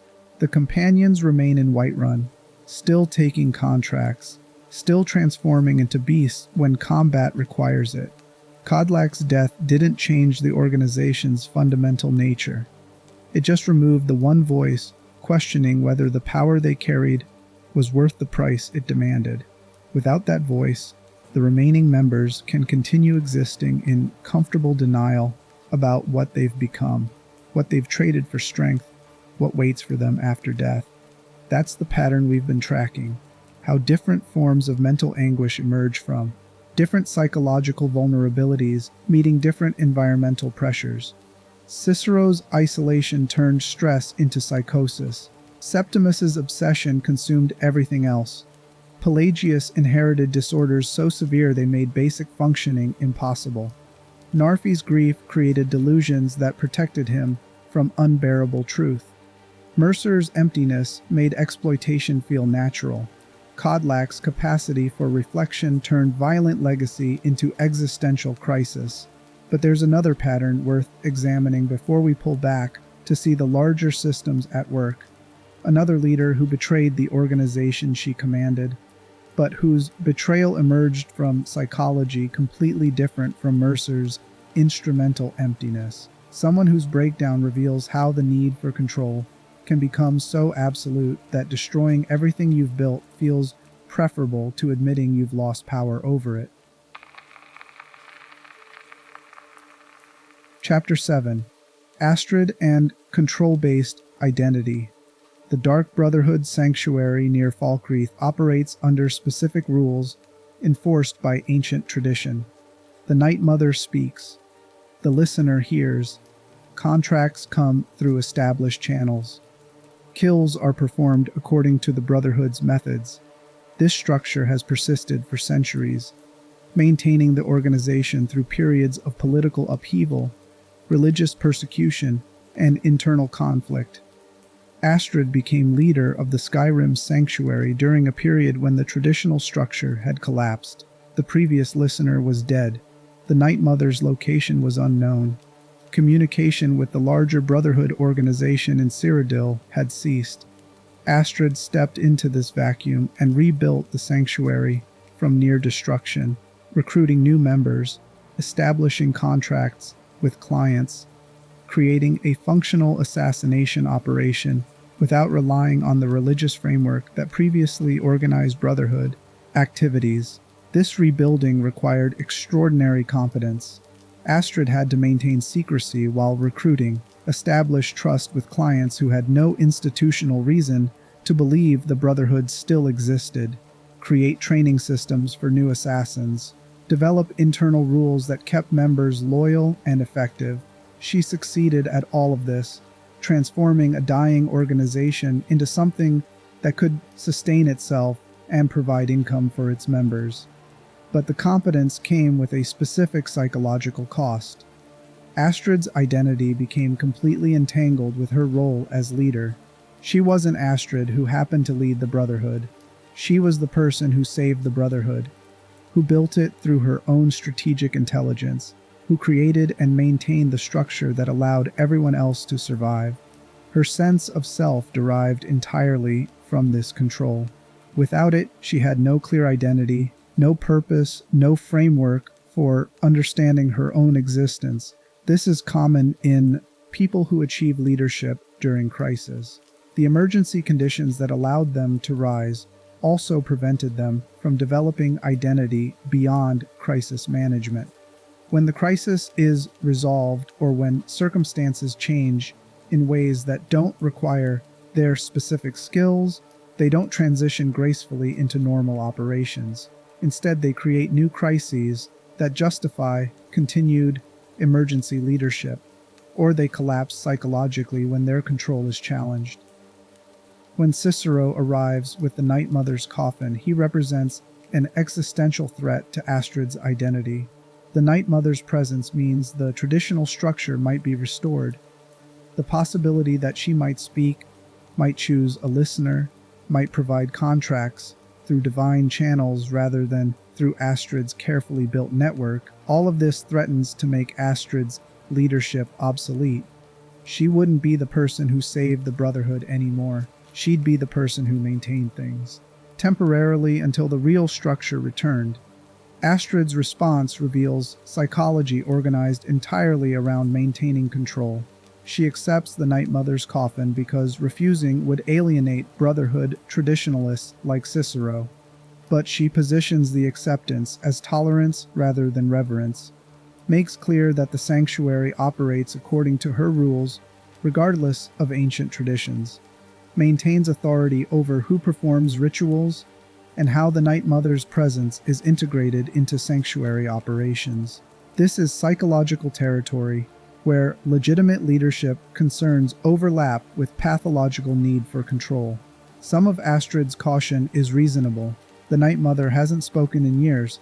Cicero is clearly mentally unstable. Restoring traditions that failed previously might not serve the sanctuary's interests. But underneath these reasonable concerns exists something closer to personality-level rigidity, an inability to tolerate any challenge to her absolute authority, even when that challenge comes from the organization's own religious foundation. When the Night Mother speaks to the player instead of through established channels, when she chooses a stranger who just joined the sanctuary as listener rather than selecting Astrid or any of the longtime members, Astrid experiences this as complete invalidation. The Night Mother's choice suggests Astrid's years of leadership, her successful rebuilding of the sanctuary, her competent management of contracts and members. None of it mattered. Divine authority simply bypassed her, rendering her accomplishments irrelevant. The psychological mechanism here is narcissistic injury, a term describing what happens when someone whose identity is built on grandiose self-concept encounters information that contradicts that concept. Astrid's self-concept was built on being the person the Brotherhood needed, the irreplaceable leader whose intelligence and competence saved the organization. The Night Mother speaking to someone else, especially to a newcomer, shattered this concept completely. People experiencing narcissistic injury typically respond in one of two ways. They either dismiss the contradicting information as false and redouble commitment to the grandiose self-concept, or they collapse into depression and rage because the self-concept was so fundamental that losing it means losing coherent identity entirely. Astrid's response shows elements of both patterns. Initially, she dismisses the Night Mother's choice. She questions whether the player actually heard anything. She suggests Cicero might be manipulating the situation. She maintains that the sanctuary will continue operating under her leadership, regardless of supposed divine communication. This is the defensive response, protecting the self-concept by rejecting information that threatens it. But as events progress, and the Night Mother's guidance proves genuine, as contracts start coming through the traditional channels Astrid had replaced with her own systems, as the Brotherhood's structure begins reforming around the listener role rather than around her leadership, the defensive response fails.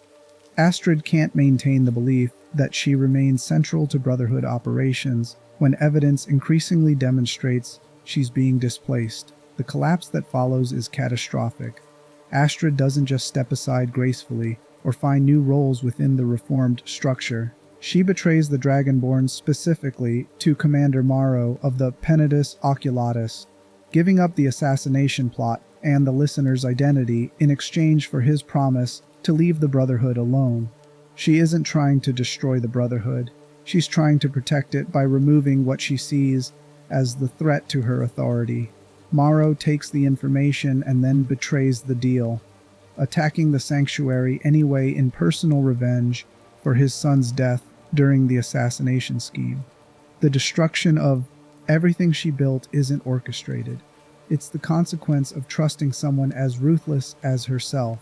This betrayal emerges from psychology, where destroying something feels preferable to losing control over it. If Astrid can't be the person who saved the Brotherhood, she'll be the person who destroyed it. If she can't maintain her identity as irreplaceable leader, she'll establish identity as the ultimate betrayer. Either outcome provides the grandiosity her psychology requires. She remains central to the Brotherhood's story, even if that centrality comes through destruction rather than salvation. The player discovers the betrayal when the Penitus Oculatus attacks the sanctuary, killing most of the Brotherhood members. Astrid survives but is horribly burned, dying slowly in the sanctuary's ruins. Her final words reveal someone experiencing the psychological aftermath of complete identity dissolution. She expresses regret, acknowledges her betrayal, begs the player to complete a final contract, killing her to fulfill the Dark Brotherhood's sacrament and restore some measure of honor to her death. This deathbed confession is psychologically complex. Is it genuine remorse or final performance of contrition that allows her to die believing she achieved redemption. Did she actually regret the betrayal, or just regret that the betrayal didn't preserve her sense of importance? The game leaves this ambiguous, and the ambiguity reflects clinical reality about end-of-life processing of catastrophic choices. People who've destroyed everything they built often experience something that looks like remorse in their final moments.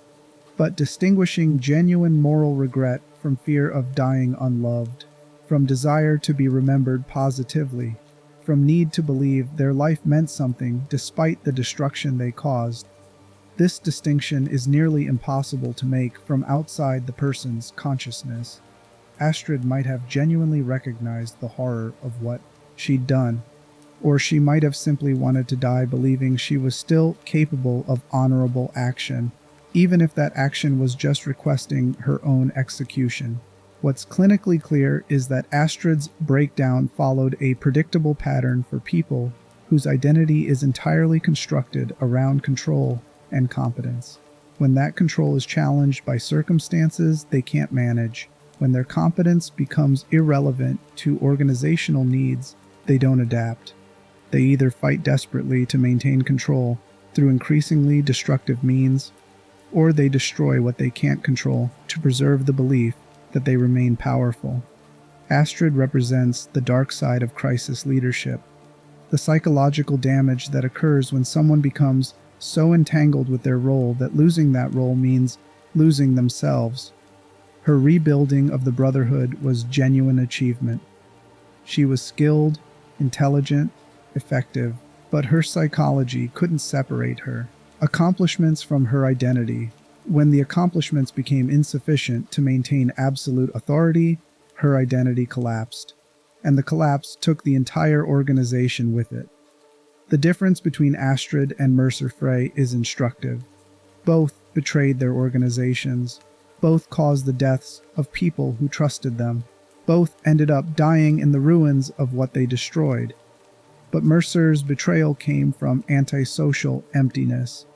He never formed genuine attachments, never cared about the guild except as resource to exploit.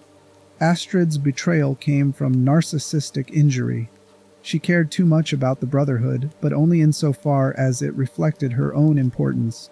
She couldn't love the organization separate from loving her role within it. This distinction matters for understanding different pathways to organizational betrayal. Mercer-type betrayals happen when people without capacity for attachment infiltrate trust-based systems. Astrid-type betrayals happen when people with fragile identity structures achieve power during crisis and then can't tolerate any diminishment of that power. The first requires excluding people who lack empathy from leadership. The second requires recognizing that crisis-forged leaders often struggle with peacetime transitions and building systems that can manage leadership changes without triggering identity-based destruction. The Dark Brotherhood rebuilds after Astrid's betrayal, though significantly weakened. The surviving members accept the player as listener. The traditional structure is restored. Contracts continue. But the sanctuary bears permanent scars from Astrid's final choice. Rooms remain burned. Members died who can't be replaced. Trust is damaged in ways that will take years to repair. The rebuilding demonstrates organizational resilience, but also organizational vulnerability. The Brotherhood survived Astrid's betrayal, but barely. If she'd been slightly more effective in her information sharing, if the Penitus Oculatus attack had been better coordinated, the entire Skyrim branch might have been eliminated permanently. The margin between survival and complete destruction was narrow, and that narrowness resulted from one person's psychological breakdown. This reveals what's actually at stake when organizations grant individuals significant power without recognizing psychological vulnerabilities that power might trigger. Astrid saved the Brotherhood through her competence. Then she nearly destroyed it through fragility. That competence masked. Most organizations experience this pattern eventually. The person who was perfect for getting through crisis becomes the primary threat once crisis passes. because their psychology is organized around crisis management rather than sustainable operations. Chapter 8. The Systemic Breakdown. We've examined individual cases, specific people whose minds reorganized around survival, obsession, paranoia, grief, emptiness, or control until they could no longer function within normal social bounds. But focusing only on individual psychology misses something critical about how Skyrim depicts mental illness. The game doesn't just show broken people, it shows the systems that break them. Cicero's psychotic breakdown happened because the Dark Brotherhood provided no support structure for isolated keepers traveling alone for months. The organization had a role, Keeper of the Night Mother, but no infrastructure ensuring keepers maintained psychological stability while performing that role. Cicero was expected to transport the Night Mother's coffin across provincial borders alone, speaking to no one, receiving no backup, with no check-ins to verify his mental state. The Brotherhood created conditions perfect for psychotic breakdown and then acted surprised when breakdown occurred. Septimus's obsessive deterioration happened because the College of Winterhold had no mechanism to intervene once a scholar departed. Septimus left the college after reading an Elder Scroll drove him irrevocably mad. Wandering north to the Sea of Ghosts and the Dwemer lockbox he became obsessed with. The college didn't abandon him, he was already gone. Nobody questioned whether his theories were becoming delusional. Nobody intervened when his living conditions degraded to life-threatening levels. The academic structures that should have provided peer review and professional support simply let him disappear into isolation because his research was too fringe to merit institutional attention. Pelagius's comprehensive mental illness was managed through containment rather than treatment. The Empire knew he was severely disordered from childhood. They understood his symptoms made him unfit for governance. But instead of providing treatment or finding alternative arrangements, they simply coronated him anyway and let court officials handle the actual governance while Pelagius deteriorated in imperial quarters.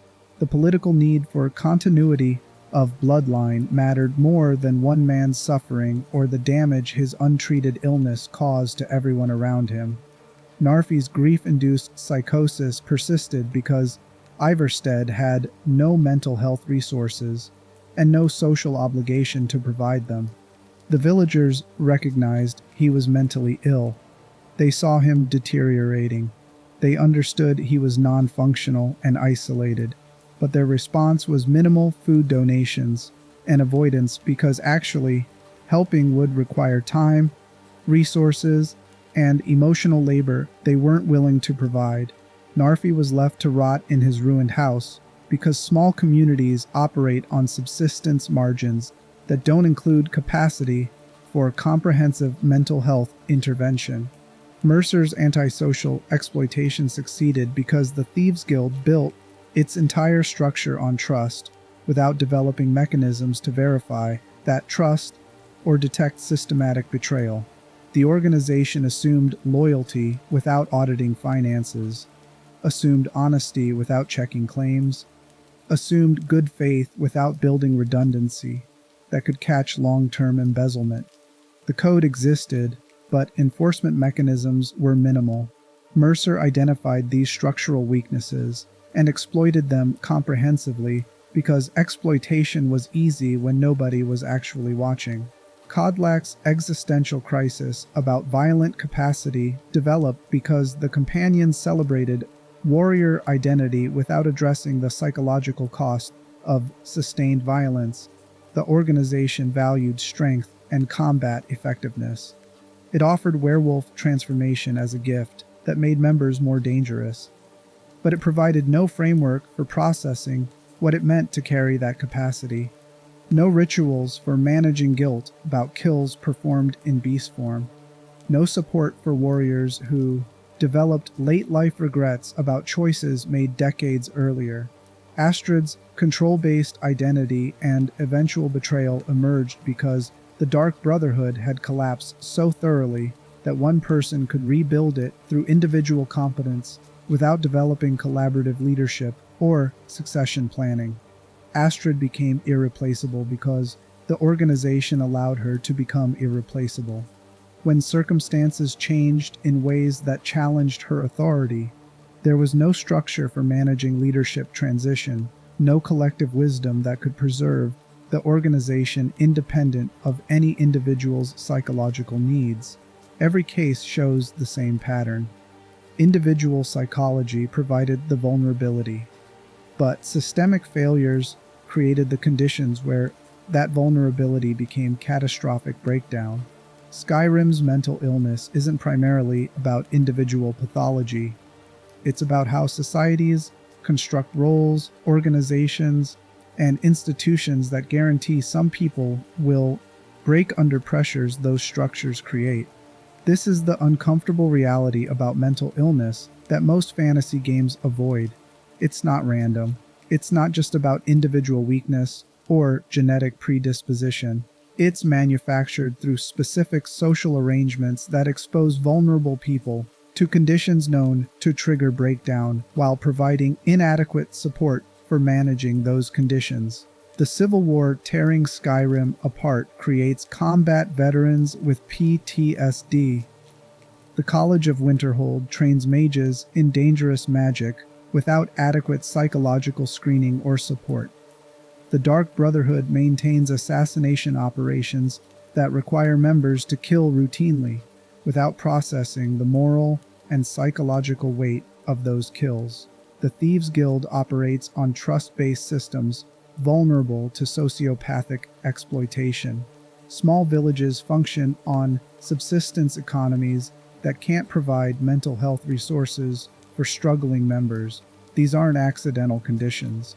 They're how Skyrim society is organized. The mental illness isn't individual failing. It's systemic outcome. Change the systems and you'd change the outcomes. Provide support for isolated Brotherhood members.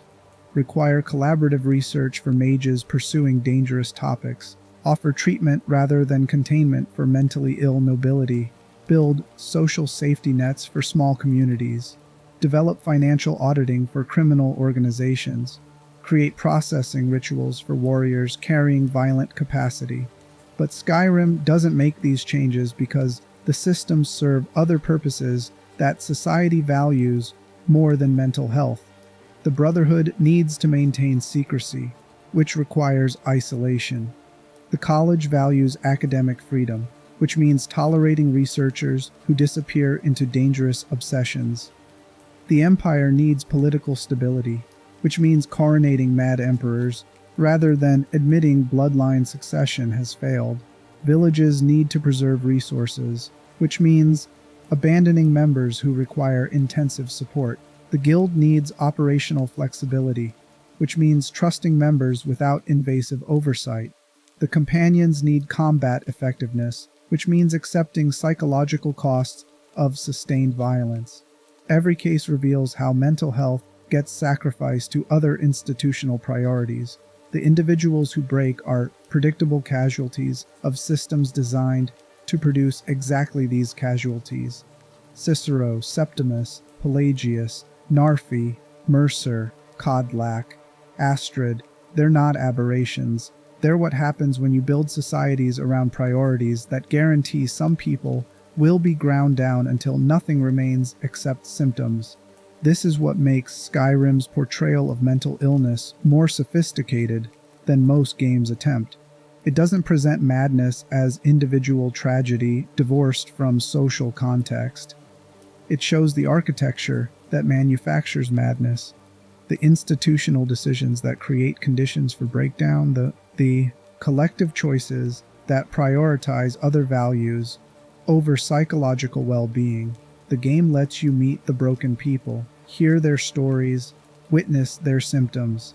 Then it shows you the systems that broke them and invites you to recognize that those systems are still operating, still breaking people, still producing predictable outcomes that everyone treats as unfortunate accidents rather than designed results.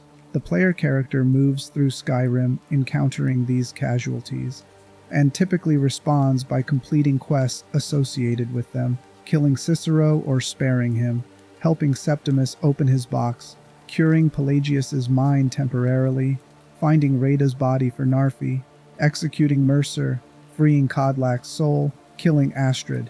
These interventions address individual cases without changing underlying systems. The Brotherhood continues isolating its members.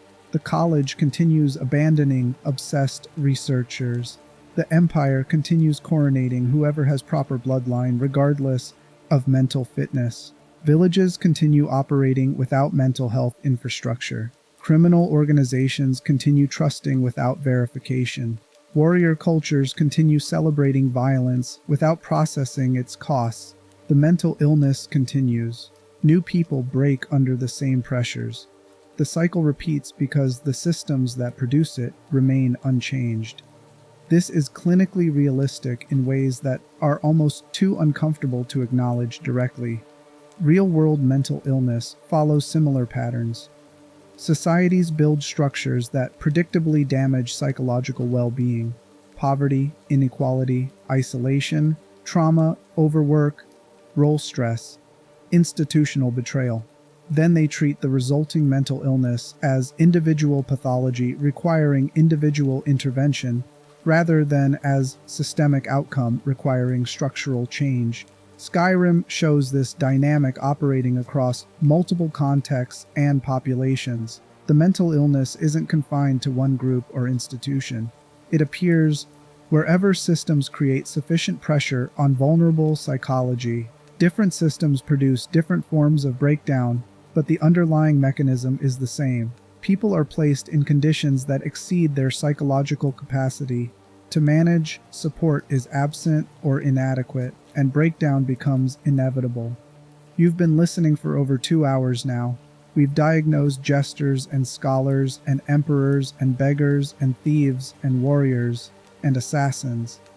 We've traced how isolation creates psychosis, how obsession consumes identity, how inherited disorders destroy lives, how grief generates delusions, how emptiness enables exploitation, how violence builds existential crises, how control needs trigger betrayal. We've examined the systems that manufacture these outcomes and the societies that accept them as inevitable rather than designed. If you're still here, what comes next is the recognition that makes all of this matter beyond academic interest in fictional psychology. The patterns we've traced in Skyrim operate in the real world. The systemic failures that broke these characters mirror systemic failures that break real people. The institutional priorities that sacrifice mental health to other values exist in actual organizations, communities, nations. The choice to address individual symptoms while leaving structures unchanged is the choice most societies make most of the time. Skyrim doesn't offer solutions because the game understands that solutions require admitting the problems are systemic rather than individual. As long as the mental illness is framed as personal tragedy, individual intervention feels sufficient. But once you recognize the illness as systemic outcome, individual intervention becomes obviously inadequate. The problem isn't that Cicero couldn't handle isolation, it's that the Brotherhood isolates its members. The problem isn't that Septimus was too obsessed, it's that the college abandoned him. The problem isn't that Pelagius inherited severe disorders, it's that the Empire coronated him anyway. Recognizing systemic causes requires confronting systemic responsibility, and confronting systemic responsibility means acknowledging that the mental illness isn't accident or tragedy. It's outcome, predictable, preventable, manufactured through choices societies make about what they value, and who pays the costs of maintaining those values. The Nord woman who runs the inn in Iverstead still mentions Narfy sometimes, when travelers ask about local oddities. The ruined house by the river, the beggar who waited for his sister. She doesn't know if he's still there or if he finally died. Nobody checked. The house keeps standing, slowly collapsing. Eventually it'll just be more rubble, in a province full of ruins marking places where people lived, before systems ground them down to nothing. That's the end game for most of these stories. The individuals die or disappear. The systems continue operating. New people fill the roles that broke previous occupants. The companions recruit new warriors who'll eventually carry the same weight Codlac carried. The college trains new mages who'll pursue obsessions into isolation like Septimus did. The Brotherhood operates with new members who'll face the same pressures that broke Cicero and Astrid. The villages maintain the same subsistence economies that couldn't help Narfy. The madness continues because the architecture that produces it remains unchanged. Understanding the mechanisms doesn't fix them. Recognizing the patterns doesn't prevent their repetition. The Skyrim you leave at the end of this analysis is the same Skyrim you entered. Still breaking people, still treating their breakdown as individual tragedy, still operating systems that guarantee mental illness while providing minimal resources to address it.